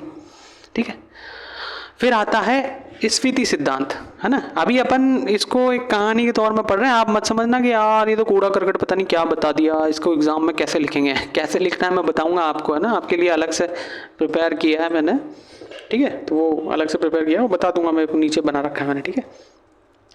तो ये तो अभी कहानी चल रही है। देखो कॉन्सेप्ट क्लियर करने के लिए देखो सबसे पहला जरूरी होता है कॉन्सेप्ट, है ना। शब्द तो क्या है जी, कुछ भी निकल जाते हैं, कॉन्सेप्ट क्लियर हो तो मिलते जुलते ही निकलते हैं, नहीं तो फिर कुछ भी निकल जाते हैं, है ना। तो फिर आता है स्फीति सिद्धांत, इन्फ्लेशन थ्योरी। इन्फ्लेशन थ्योरी 1948 में आती है, एलन गुथ देते हैं इसको। ये एक फ्लो चल रहा है पूरा, है ना, ऐसा मत सोचना बीच बीच में कुछ भी घुसा दिया, एक के बाद एक चीज़ें हो रही है, ठीक है। तो स्फीति सिद्धांत आता है 1948 में, और ये कहता है जो हम डार्क मैटर डार्क एनर्जी की बात कर रहे थे ना अभी, कि एक से फैलता है एक से सिकुड़ता है। स्फीति सिद्धांत एलन गुथ देते हैं 1948 में। वो कहते हैं कि विस्तार का कारण डार्क एनर्जी है और सिकुड़ने का कारण डार्क मैटर है, और इसी के ऊपर बेस कौन सा सिद्धांत है, पल्सेटिंग थ्योरी, दोलन सिद्धांत, जो अभी हमने पढ़ा एलन संडे वाला, कि big bang big crunch, big bang big crunch होता रहेगा। क्यों? क्योंकि डार्क एनर्जी जो है समाप्त होगी तो ब्रह्मांड फैलना बंद हो जाएगा, वापस सिकुड़ेगा, पॉइंट ऑफ सिंगुलरिटी पे जाएगा, ठीक है। तो ये बात कहने वाले कौन थे, एलन गुथ बोलते हैं, इसको प्रूव करते हैं डार्क मैटर डार्क एनर्जी जो है उसकी वजह से ऐसा हो सकता है। उसके बाद एक और थ्योरी आती है मस्त, बहुत बढ़िया, इसको भी समझेंगे अपन, सतत सृष्टि सिद्धांत।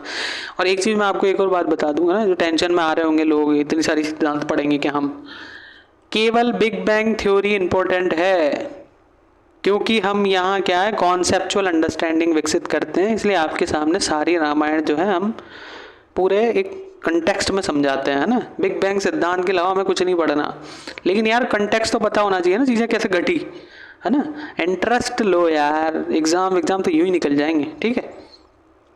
उसके बाद आता है सतत सृष्टि सिद्धांत, स्टेडी स्टेट थ्योरी, 1980 में ये आती है, गोल्ड, बांडी और होयल बांडी, ठीक है।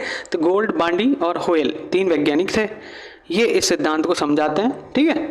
तो सिद्धांत को समझने से पहले एक नज़र डाल लेते हैं भैया, ये लाइन कह रही है तो डाल लेते हैं भैया, ठीक है। आपको पता है कि डेंसिटी बराबर मास को अगर अपन वॉल्यूम से डिवाइड करते हैं तो हमें डेंसिटी पता पड़ती है। डेंसिटी क्या होती है, डेंसिटी वालों समझो, ये एक पेपर है, इसका क्या है वॉल्यूम, मान लो ये एक पेपर है, ये फैला हुआ है, यानी इसका वॉल्यूम क्या है, फैला हुआ है ना। इसका जो मास है वो फैला हुआ है इसके वॉल्यूम के अकॉर्डिंग, ठीक है। आप इसको अगर मान लो चारों तरफ से पिचका दोगे, इसको आपने चारों तरफ से पिचका दिया, तो मान लो ये ऐसे कर दिया बिल्कुल, तो इसका क्या है, सारा घनत्व जो है, डेंसिटी जो है एक पॉइंट पे इकट्ठी होगी नहीं होगी, है ना। तो अगर आप वॉल्यूम को स्तर रख दोगे, सॉरी मास को अगर आप स्तर कर दोगे, है ना, मास को अगर आप स्तर कर दोगे, जो द्रव्यमान होता है उसको अगर आप स्तर कर दोगे, तो डेंसिटी और वॉल्यूम एक दूसरे का व्युत्क्रमानुपाती होता है, यानी एक बढ़ेगा तो दूसरा घटेगा। यानी अगर ये जो है पूरा ही गायब हो गया, m/b, ठीक है।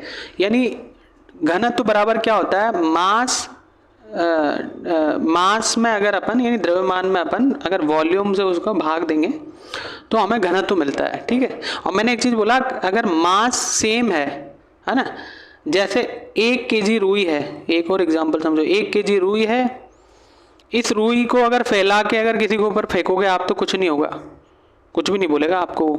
लेकिन 1 kg भार का ही अगर कोई वो होता है ना तोलने वाला बाट, उस बाट को अगर किसी के माथे पे फेंक दोगे तो क्या है,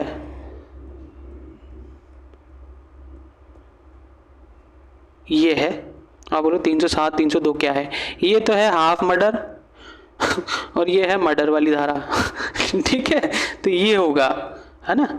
खैर मजाक था, ठीक है। तो वापिस यहाँ आओ, मैं आपको ये सिद्धांत समझाना चाह रहा हूँ, सतत सृष्टि सिद्धांत, और इसी को समझाने के लिए डेंसिटी वाला कॉन्सेप्ट आपको थोड़ा समझना पड़ेगा, तब अपन को वो सिद्धांत समझ में आएगा, ठीक है। तो बेसिकली अगर मास स्तर है यानी द्रव्यमान स्तर है ना, मान लो द्रव्यमान है 1 kg, अगर ये स्तर है 1 kg है, तो ये वस्तु कुछ भी हो, अगर आप इसको फैलाओगे और सिकड़ाओगे, कुछ भी करोगे, तो इसका जो है, इसकी डेंसिटी जो है बराबर ही होगी, है ना। डेंसिटी वही होगी जितना उसका द्रव्यमान होगा, है ना। डेंसिटी यानी D बराबर m हो जाएगा अगर इसका m कांस्टेंट है ना। अगर इसका द्रव्यमान कांस्टेंट है तो डेंसिटी भी वही होगी, है ना। लेकिन अगर इसका वॉल्यूम बढ़ेगा और द्रव्यमान जो है, एक सेकेंड, स्टेडी स्टेट वाला कॉन्सेप्ट लगा दिया मैंने, पहले द्रव्यमान वाला समझाना पड़ेगा आपको, ठीक है, ये उल्टा हो जाएगा वरना। आप एक चीज़ समझो कि जब भी हम जो है मास अगर हमारा स्तर है ना, द्रव्यमान स्तर है, तो अगर आयतन बढ़ाएंगे अपन, ठीक है, आयतन बढ़ाएंगे तो आप देखोगे डेंसिटी उसकी कम हो जाएगी, है ना। मान लो कि ये कोई इतनी सी चीज़ है, ठीक है, इसकी डेंसिटी क्या होगी, ज़्यादा होगी। लेकिन अगर इसी चीज़ को अपन इतना फैला देंगे, यानी इसका अपन ने क्या बढ़ा दिया, इसका अपन ने वॉल्यूम बढ़ा दिया, वॉल्यूम बढ़ा दिया तो इसकी डेंसिटी क्या है, कम हो जाएगी, ठीक है, क्योंकि ये पदार्थ जो था वो पूरे में फैल गया, सिंपल, है ना। अब ये तो है जो नॉर्मल कॉन्सेप्ट है ना।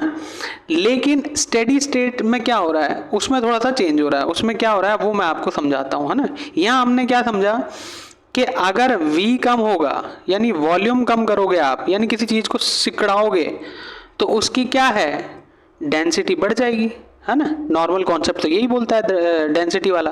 और अगर आप V को बढ़ा दोगे यानी किसी चीज़ को फैला दोगे, है ना, तो उसका क्या है, डेंसिटी कम हो जाएगी, उसका घनत्व कम हो जाएगा, है ना, क्योंकि वो चीज़ जो है वो पूरे में फैल गई तो उसका घनत्व कम हो गया। यार अगर एक पेपर है, मैंने बोला 1 किलो रुई है, 1 kg रुई को किसी के सर पे फेंकोगे तो क्या होगा, फैली फैली अगर रुई है तो कुछ भी नहीं होगा। लेकिन उसको अगर गट्ठर बांध के फेंक दोगे तो उसके तो फिर भारी हो जाएगी बात, है ना।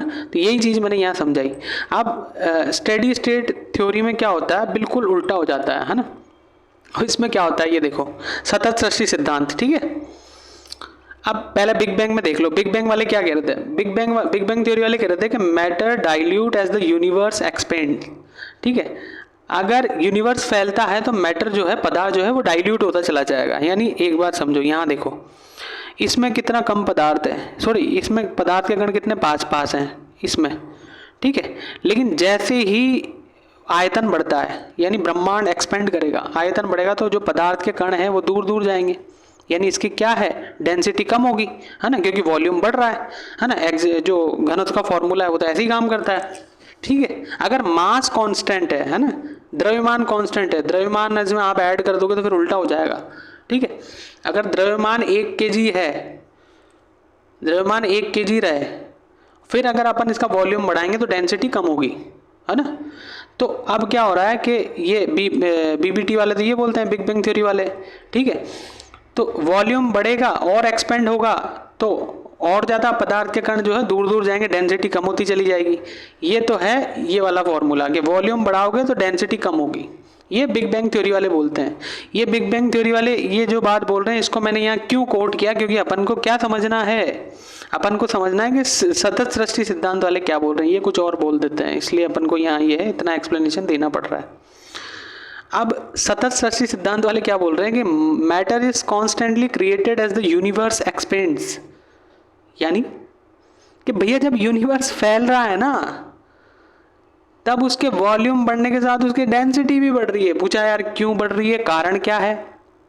तो वह कहते हैं कि कारण यह है कि इसमें और पदार्थ ऐड होता जा रहा है जैसे जैसे इसका द्रव्यमान बढ़ रहा है। जो गैस और धूल के कण हैं वो और इसमें ऐड होते चले जाते हैं जैसे जैसे ये फैलता है ना।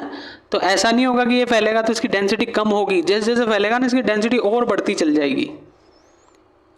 समझ में आया? ठीक है, तो ये बोल रही है सतत सृष्टि सिद्धांत वाले, है ना। अब अपन एक बार आपको एक मैं चीज़ बता देता हूँ, यहाँ तक आपके लिए एक रफ अंडरस्टैंडिंग क्लियर होगी होगी। अब आप एक चीज़ देख लो, थोड़ा सा यूट्यूब भी कर लेते हैं, है ना। उसके बाद जो है अपन एक्सप्लेन करेंगे कैसे कैसे क्या। अब तक जो अपन ने चर्चा की थी ना, एक बार आप समझो वहाँ क्या क्या बताया जा रहा है। The universe is everything, from the tiniest particles to the largest galaxies, to the very existence of space, time, and life. But how did it all begin? The origin of the universe is the origin of everything. Multiple scientific theories, plus creation myths from around the world, have tried to explain its mysterious genesis. However, the most widely accepted explanation is the Big Bang Theory. ये big bang explosion जो हुआ था वो इस तरीके से हुआ था, ठीक है। The Big ये है पॉइंट ऑफ सिंगुलैरिटी जिसकी अपन बात कर रहे थे, विलक्षणता का बिंदु। इस तरीके से पूरा ब्रह्मांड जो है एक पॉइंट पे केंद्रित था। Bang Theory states that the universe began as a hot and infinitely dense point. Only a few millimeters wide, it was similar to a supercharged black hole. About 13.7 billion years ago, this tiny singularity violently exploded. And it is from this explosion, this bang, that all matter, energy, space, and time were created. ये जब point of singularity में explosion होता है तो उसके बाद जो है इसको बिग बैंग महाविस्फोट सिद्धांत बोलते हैं, बिग बैंग थ्योरी। तो उसमें जो है मैटर, एनर्जी, स्पेस और टाइम जो है उसके बाद आता है, ठीक है। What happened next were two major stages of the universe's evolution. Called the radiation and matter eras, they're defined by ये यूनिवर्स के निर्माण की प्रक्रिया को ना इन लोगों ने दो उसमें बांट के, दो एरा में बांट के बताया। पहले को रेडिएशन एरा बोलते हैं, दूसरे को मैटर एरा बोलते हैं ना। तो पहले में रेडिएशन के आधार पे थोड़ा सा डिवीजन किया गया और उसमें मैटर के आधार पे, ठीक है। तो एक बार आप समझने की कोशिश करो क्या ये बताते हैं। key events that helped shape the universe. First came the radiation era, named for the dominance of radiation right after the Big Bang.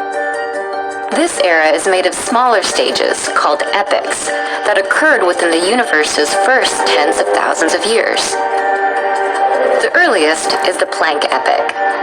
No matter existed in the universe at this time, only energy and the ancestor to the four forces of nature, the superforce. ये सारी जो चारों super forces थी ना वो उस time पे सारी वो पॉइंट ऑफ सिंगुलरिटी में ही थी, है ना। और एक्सप्लोजन के बाद जो है ये ब्रह्मांड में फ्री होती हैं, यानी ये पहले से थी, है ना। इनका निर्माण नहीं हुआ, केवल ये रिलीज हुई। At the end of this stage, however, a key event occurred in which gravity split away from the superforce. Next came the Grand Unification epoch, named for the three remaining unified forces of nature. This epoch ended when one of those forces, called strong or strong nuclear, broke away. Then, the inflationary epoch began, during which the universe rapidly expanded. Almost instantly, it grew from the size of an atom to the size of a grapefruit. The universe at this time was piping hot, and it churned with electrons, quarks, and other particles. Then came the शुरू में hydrogen के समस्थानिक बने ना, deuterium वगैरह। उसके बाद hydrogen से हीलियम का निर्माण हुआ, ठीक है। तो इस तरीके से जो है गैसेस का निर्माण हुआ। electroweak epoch, when the last two forces, electromagnetic and weak, finally split off. During the next stage, the quark epoch, all of the universe's ingredients were present.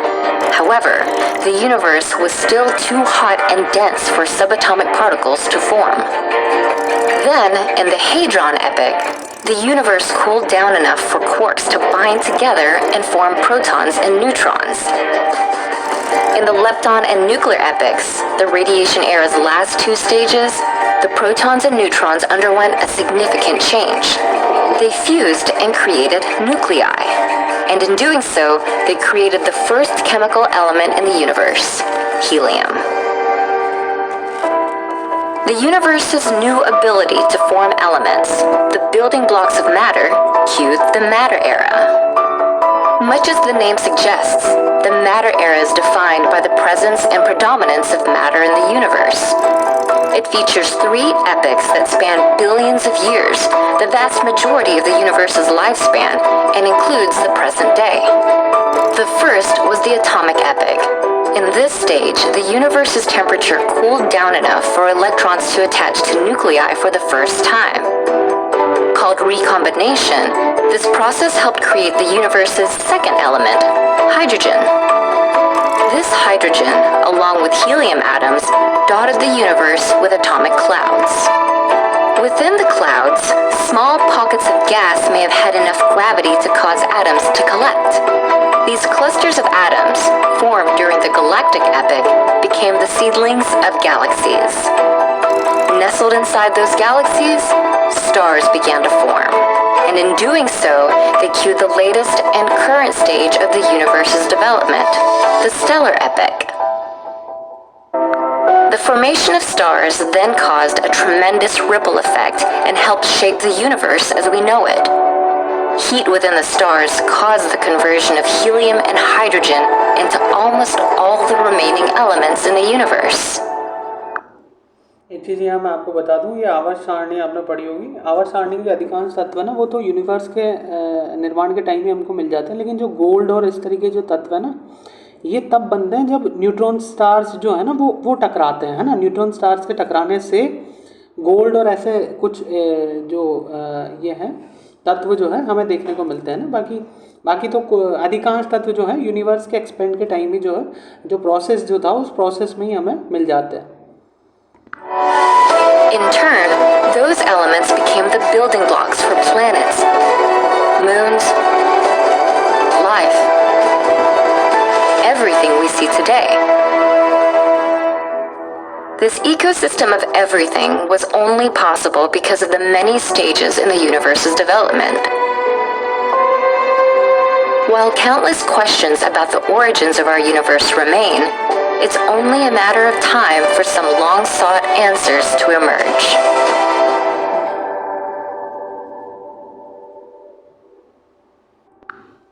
तो उम्मीद है कि एक रफ अंडरस्टैंडिंग कुछ इमेजिनेशंस के साथ आपके सामने आई होगी जो भी हमने बात की। एक और एक्स्ट्रा चीज़ मैं आपको बताऊं कि जब हम ऋग्वेद में पढ़ते हैं तो ऋग्वेद में एक नासदीय सूक्त आता है, ठीक है।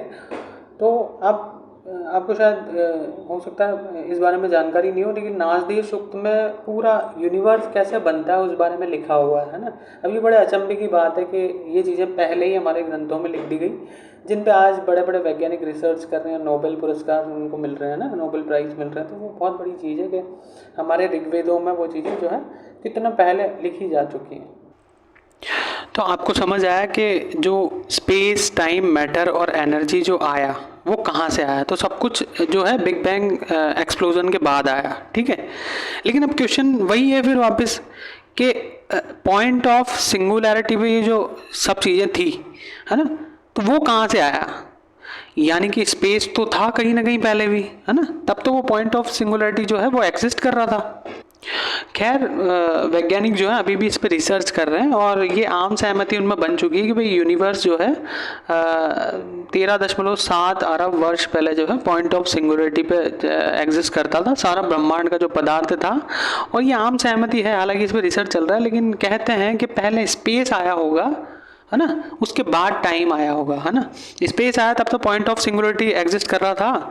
यानी ये जो बिंदु हमने बताया जो पॉइंट ऑफ सिंगुलरिटी था, विलक्षणता का बिंदु, ये कहाँ था। स्पेस होगा तब ना ये एग्जिस्ट करेगा, स्थान, दिक् जिसको हम बोल रहे हैं अभी, है ना, पिछले 1 घंटे से। तो आम सहमति है कि पहले स्पेस आया होगा, उसके बाद टाइम आया होगा। और ये चीज़ें जो है 13.7 अरब वर्ष पहले घट रही थी। एक और चीज़ आपको यहाँ समझ आई होगी वीडियो में कि जब बिग बैंग हुआ, है ना, तो जो पहला एरा अपन ने पढ़ा रेडिएशन एरा, है ना, और दूसरा जो था मैटर एरा था।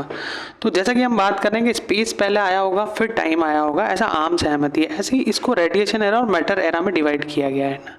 तो जब रेडिएशन एरा आया तो मैंने भी आपसे थोड़ी देर पहले बोला कि एनर्जी जो थी एक्सप्लोजन के साथ सबसे पहले वो मुक्त हुई, है ना, वो मुक्त हुई, वो उत्पन्न नहीं हुई, ये ध्यान रखना। वो पहले से एग्जिस्ट कर रही थी, वो मुक्त हुई, वो विमुक्त हुई, फ्री हुई, है ना, वो एनर्जी विमुक्त हुई। और उस टाइम पे जो 4 फोर्सेस थे वो सुपर स्ट्रांगली एक दूसरे से जुड़े हुए थे। आप समझ रहे हो, सबसे पहले एनर्जी मुक्त हुई, इसलिए इसको रेडिएशन एरा बोला जाता है, जब यूनिवर्स बन रहा था। और जो चारों फोर्स थे वो बहुत स्ट्रांगली सुपर फोर्स के रूप में एक दूसरे से जुड़े हुए थे। धीरे धीरे वो बल एक दूसरे से अलग हुए, कुछ एनर्जी एक दूसरे से अलग हुई, तब जाके कुछ एनर्जी द्रव्य में कन्वर्ट होती है और मैटर बनना स्टार्ट होता है ना, मैटर बनना स्टार्ट होता है। और इसी प्रोसेस में धीरे धीरे जो है हमारे ग्रह बनते हैं ना, ब्रह्मांड जो हमारा बना, सोलर सिस्टम बना, गैसेस बनी, जो आवर्त सारणी में हम तत्व देखते हैं वो तत्व एग्जिस्ट हुए, है ना, वो तत्व जो है आए, ठीक है। और सोने का मैंने बताया जो गोल्ड है, गोल्ड जो है ये न्यूट्रॉन स्टार्स के टकराने की वजह से जो है गोल्ड हमें देखने को मिलता है, बाकी ये उस दौर में नहीं था, है ना। तो एक रफ अंडरस्टैंडिंग उम्मीद है कि आपकी बन पाई हो यहाँ तक, ठीक है। तो अब जो है अपन एक बार थोड़ा सा यहाँ तक की कहानी समझने के बाद थोड़ा सा अब एक सिस्टमेटिक तरीके से देख लेते हैं चीज़ों को, ताकि हम जो है, अभी तक तो हमने कहानी सुनी, लेकिन इस कहानी को अब कुछ बच्चे होंगे शार्प माइंड, वो इस कहानी से भी कंटेंट निकाल के जो है 150 से 250 शब्द लिखने की स्थिति में होंगे। लेकिन कुछ बच्चे होंगे जिनको जो है पका पकाया चाहिए होता है ना, उनको दिमाग लगाना ही नहीं है। तो देख लेते हैं उनके हिसाब से भी, है ना, अपन को सबके हित में बात करनी है। तो ब्रह्मांड की उत्पत्ति का टॉपिक चल रहा है हमारा, और सिस्टमेटिक तरीके से देख लेते हैं एक बार एग्जाम के हिसाब से जो कंटेंट हमें चाहिए, कि बिग बैंग थ्योरी जो है ब्रह्मांड की उत्पत्ति के लिए सर्वाधिक महत्वपूर्ण मानी जाती है। जॉर्ज लेमेत्रे ने ये दिया था, बेल्जियम के एक पादरी थे, 1927 में इन्होंने दिया था। बेसिकली 1931 में इनका पेपर पब्लिश हुआ था, आपको पता है। और इनका जो आधार था वो क्या था, 1920 में हबल का एक्सपेरिमेंट के यूनिवर्स जो है एक्सपेंड कर रहा है, गैलेक्सीज दूर जा रही है ना, उसी के आधार पर लेमेत्रे ने क्या किया, लेमेत्रे ने 13.7 अरब वर्ष पूर्व का एक पॉइंट ऑफ सिंगुलरिटी जो है अपनी थ्योरी में दिया, और उसका एक्सप्लोजन होता है, उसे बिग बैंग बोला इन्होंने। जैसा कि हमने पूरी कहानी, मैंने आपको पूरी कोशिश की है समझाने की, आपको अब तो समझ आया ही होगा। ये क्या बहुत क्रिटिकल टॉपिक है ना, बहुत अजीब है, बच्चों को बड़ा वो करता है ना। तो जितना आसान मैं कर सकता था उतना मैंने करके आपके सामने लाया। बस ये यूट्यूब बैन नहीं करे मेरे, इसको कॉपीराइट का अगर इस पर लगा दिया, जो नेशनल जियोग्राफिक का अपन ने देखा है ना, तो अगर कॉपीराइट का लगा दिया तो फिर तो क्या कर सकते हैं। बट अगर नहीं लगाया तो आपके सामने आपको उपलब्ध हो ही जाएगा ये लेक्चर। नहीं होगा तो फिर भी आप देख लीजिएगा नेशनल ज्योग्राफी पे यूनिवर्स जो है कैसे बना क्या है, तो उस पर भी आपको और जानकारी मिल जाएगी।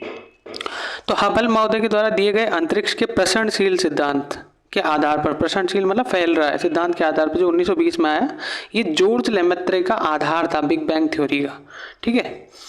बिग बैंग थ्योरी के अनुसार 13.7 अरब वर्ष पूर्व सारा ब्रह्मांड एक पॉइंट ऑफ सिंगुलरिटी पे केंद्रित था, ये सब हमने बात की। क्रांतिक अवस्था के बाद इसमें विस्फोट होता है, क्रांतिक अवस्था यानी उच्च ताप और उच्च दाब, ठीक है। विस्फोट हुआ, उसके बाद स्पेस यानी दिक्, टाइम यानी समय अस्तित्व में आया। पहले स्पेस आया, उसके बाद टाइम आया। मुक्त ऊर्जा का एक भाग द्रव्य में परिवर्तित हुआ, और विभिन्न चरणों के बाद वर्तमान ब्रह्मांड हमारा अस्तित्व में आया, ठीक है। मैंने बताया मुक्त ऊर्जा, सबसे पहले ऊर्जा निकली, एनर्जी निकली, है ना, निकली, वो उत्पन्न नहीं हुई। फिर मैं बोल रहा हूँ पीटी में क्वेश्चन बन जाते हैं ऐसा, इसलिए बोल रहा हूँ, इतना उत्पन्न नहीं हुआ कुछ भी, सब निकला है, है ना। उत्पन्न तो बाद में सुपर फोर्सेस थी सारी, वो फोर्सेस अलग अलग हुई, एनर्जी थोड़ा सा द्रव्य में कन्वर्ट हुई, कुछ तत्व अस्तित्व में आए, है ना, वो एक प्रोसेस अलग है ना। ब्रह्मांड की रचना हुई, वो अलग प्रोसेस है, ठीक है। तो स्पेस टाइम अस्तित्व में आया, मुक्त ऊर्जा बाद में द्रव्य में परिवर्तित हुई और विभिन्न चरणों के बाद हमारा ब्रह्मांड अस्तित्व में आया, ठीक है। ये तो हमने बिग बैंग थ्योरी एक थ्योरेटिकली पढ़ ली, जो हमें एग्जाम हिसाब से लिखनी होती है अपने पेपर में, ठीक है, कभी क्वेश्चन आ जाए। अब बिग बैंग थ्योरी के क्या साक्ष्य हैं ये भी अपन देख लेते हैं रफली फटाफट से, क्योंकि बहुत टाइम हो गया, आज 1 घंटा 14 मिनट के ऊपर बात चल रही है। तो सबसे पहला साक्ष्य है डॉपलर प्रभाव, अभिरक्त विस्थापन जिसको बोलते हैं रेड शिफ्ट। डॉपलर ने रेड शिफ्ट का एक वो दिया था। एक रफ बात आपको बता दूं, तो सूर्य का प्रकाश हमारी पृथ्वी पर आता है जिसको हम देख पाते हैं, ठीक है, वो 400 नैनोमीटर से 700 नैनोमीटर तक का होता है जिसको हम देख पाते हैं, ठीक है। तो डॉपलर इफेक्ट क्या है ये इस पे बात करेंगे, है ना। बस ये समझ लो कि डॉपलर इफेक्ट एक साक्ष्य है किसका, प्रसरणशील ब्रह्मांड का, जो कि बेसिकली बिग बैंग का साक्ष्य है। क्योंकि ब्रह्मांड जब प्रसरण किया तभी तो जॉर्ज लेमेत्र ने ये आइडिया लगाया कि ये प्रसरण जो आज फैल रहा है ये कहीं सिकुड़ा हुआ था पहले और वहीं पे एक्सप्लोजन हुआ, तब ना बिग बैंग थ्योरी आई। समझ रहे हो आप बात को। तो ये चीज, इस प्रसरणशील चीज को प्रूव कौन करता है, इसको प्रूव किया डॉपलर इफेक्ट ने। अब डॉपलर इफेक्ट क्या है इसको एक बार रफली देख लेते हैं अपन, है ना। लेकिन एक चीज आपको बताता हूँ, एक रफ अंडरस्टैंडिंग बनाओ आप, कि मान लो कि ये आप यहाँ कोई इंसान खड़ा है, ये ट्रेन उसकी तरफ आ रही है, ठीक है, और ये स्रोत है, ध्वनि स्रोत, ठीक है, ये है श्रोता जो सुन रहा है। अब ये अगर अपना हॉर्न बजा रही है तो इस व्यक्ति तक एक निश्चित फ्रिक्वेंसी में इसको आवाज़ सुनाई देगी। लेकिन अगर या तो ये मूव कर रहा है, ये पीछे जा रहा है या आगे जा रहा है, या ये आगे बढ़ रही है या पीछे जा रही है ट्रेन, तो इस ध्वनि जो आ रही है इसकी फ्रिक्वेंसी चेंज होगी नहीं होगी, होगी, ऑब्वियस सी बात है होगी। जो निश्चित फ्रिक्वेंसी है जो एक्चुअल में है वो चेंज होके आएगी अगर कोई भी एक जो ऑब्जेक्ट है वो अगर मूवेबल है ना, अगर वो मूव कर रहा है, ठीक है। तो ये बेसिकली ध्वनि के संदर्भ में था, ध्वनि की फ्रिक्वेंसी के लिए। इसी को डॉपलर ने जो है ब्रह्मांड के उसमें अप्लाई करके देखा और उन्होंने क्या बताया वो एक बार समझते हैं। अब यहाँ देखो डॉपलर जो वो देते हैं सिद्धांत, वो क्या था, वो ये था, आप ऊपर ऊपर देख रहे होंगे, violet, blue, green, yellow, orange और रेड। वो यूं कहते हैं कि ये एक मतलब रंगों के अनुसार उन्होंने एक चार्ट बताया फ्रिक्वेंसी का, है ना। यानी आप यहाँ समझो, उन्होंने बोला कि ये कुछ एक कलर हैं, ठीक है,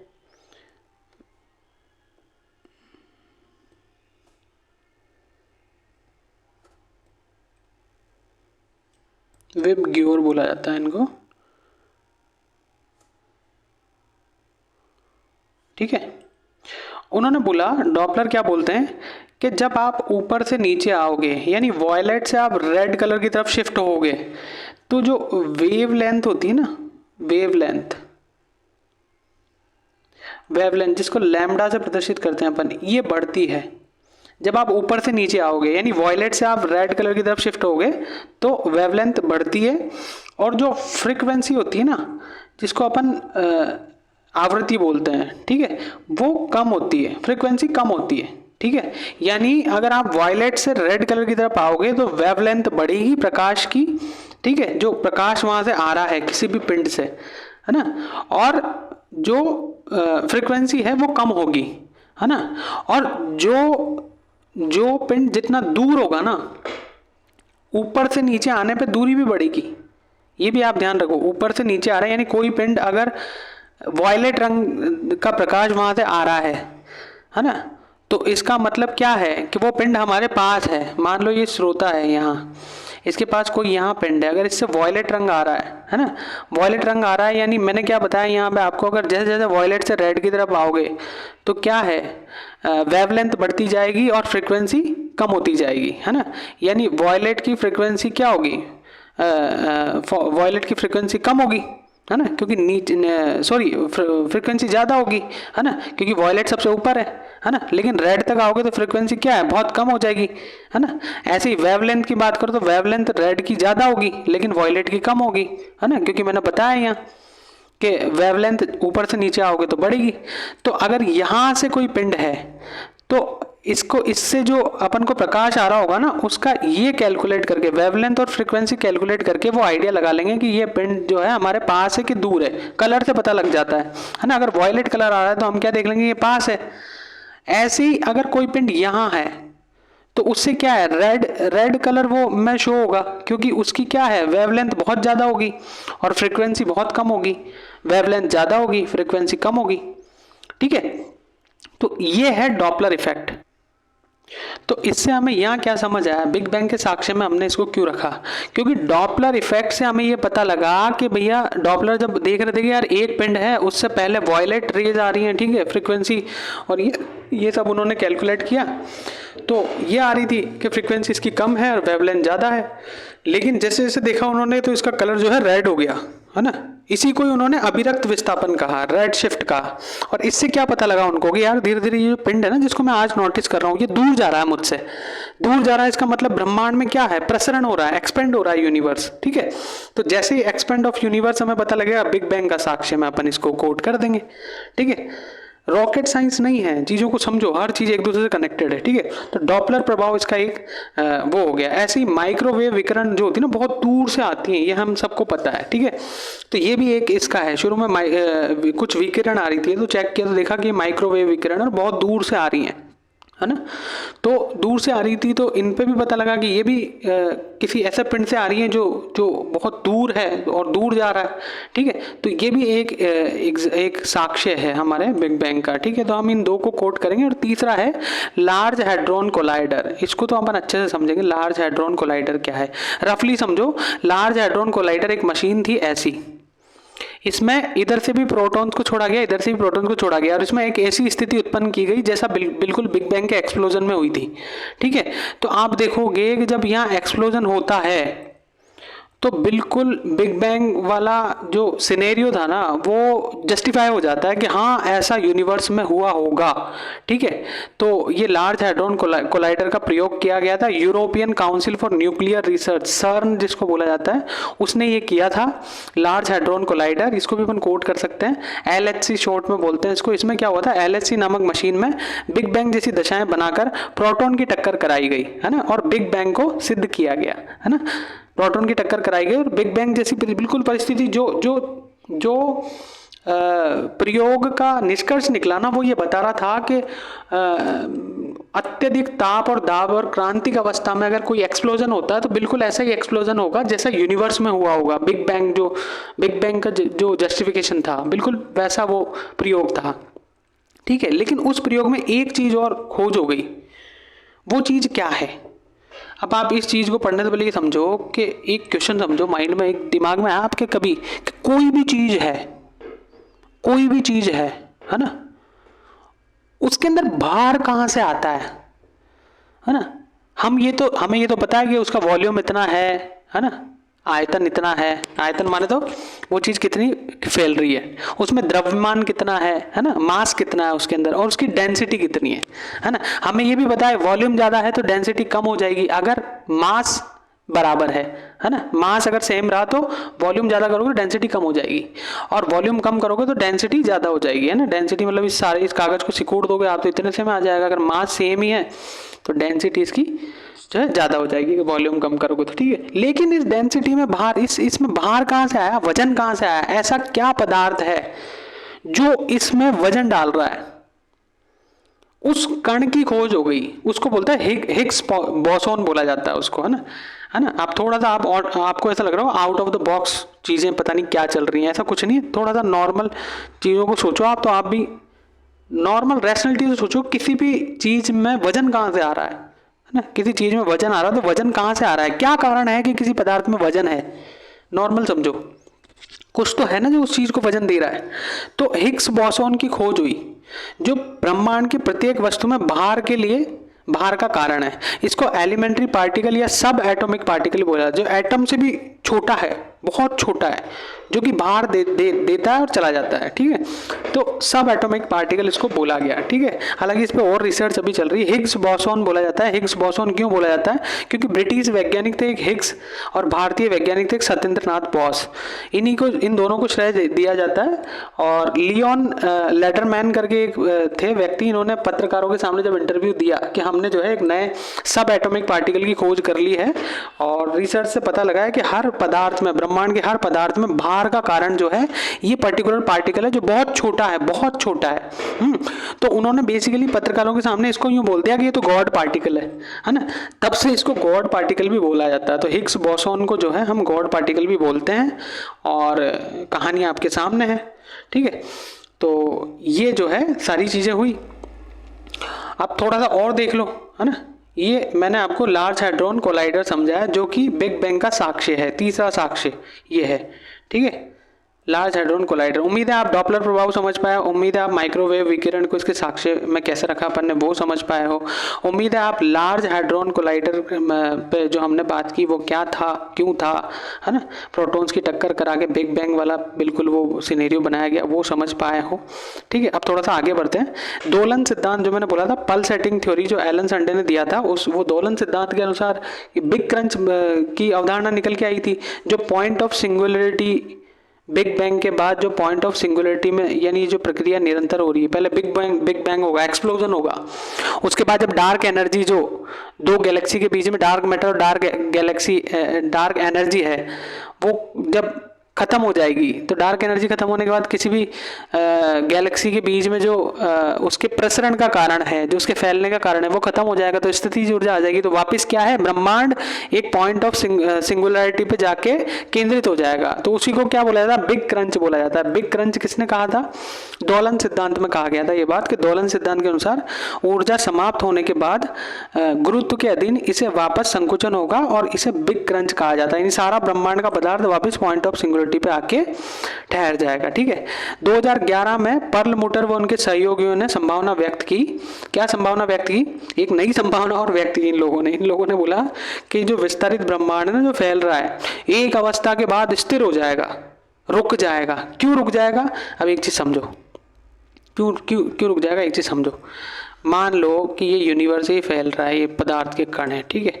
अभी इनमें एनर्जी है इसलिए फैल रहे हैं, ठीक है, एनर्जी है, ठीक है, एनर्जी फैल रहे हैं। धीरे धीरे इनकी एनर्जी खत्म हो जाएगी, है ना, यानी इनकी ऊर्जा खत्म हो जाएगी, तो ये ठंडे होंगे, ठीक है। ठंडे होने के बाद ये यूनिवर्स जो है ना अपने स्थान पे स्थिर हो जाएगा और इसका तापमान बिल्कुल कम हो जाएगा, माइनस में चला जाएगा और पूरा ना ब्रह्मांड जम जाएगा। ऐसा ये सिद्धांत कहता है कि सिकुड़ेगा बिगड़ेगा कुछ नहीं, बिग क्रंच व्रंच बिग बैंग कुछ नहीं होगा। अब हिमयुग की संभावना है, जम जाएगा ये, ठीक है। तो ये कहते हैं कि विस्तारित ब्रह्मांड एक अवस्था के बाद स्थिर हो जाएगा, वह निम्न तापमान के कारण, क्योंकि एनर्जी रिलीज हो जाएगी, है ना, तो निम्न तापमान के कारण हिमयुग के अधीन आ सकता है, ठीक है।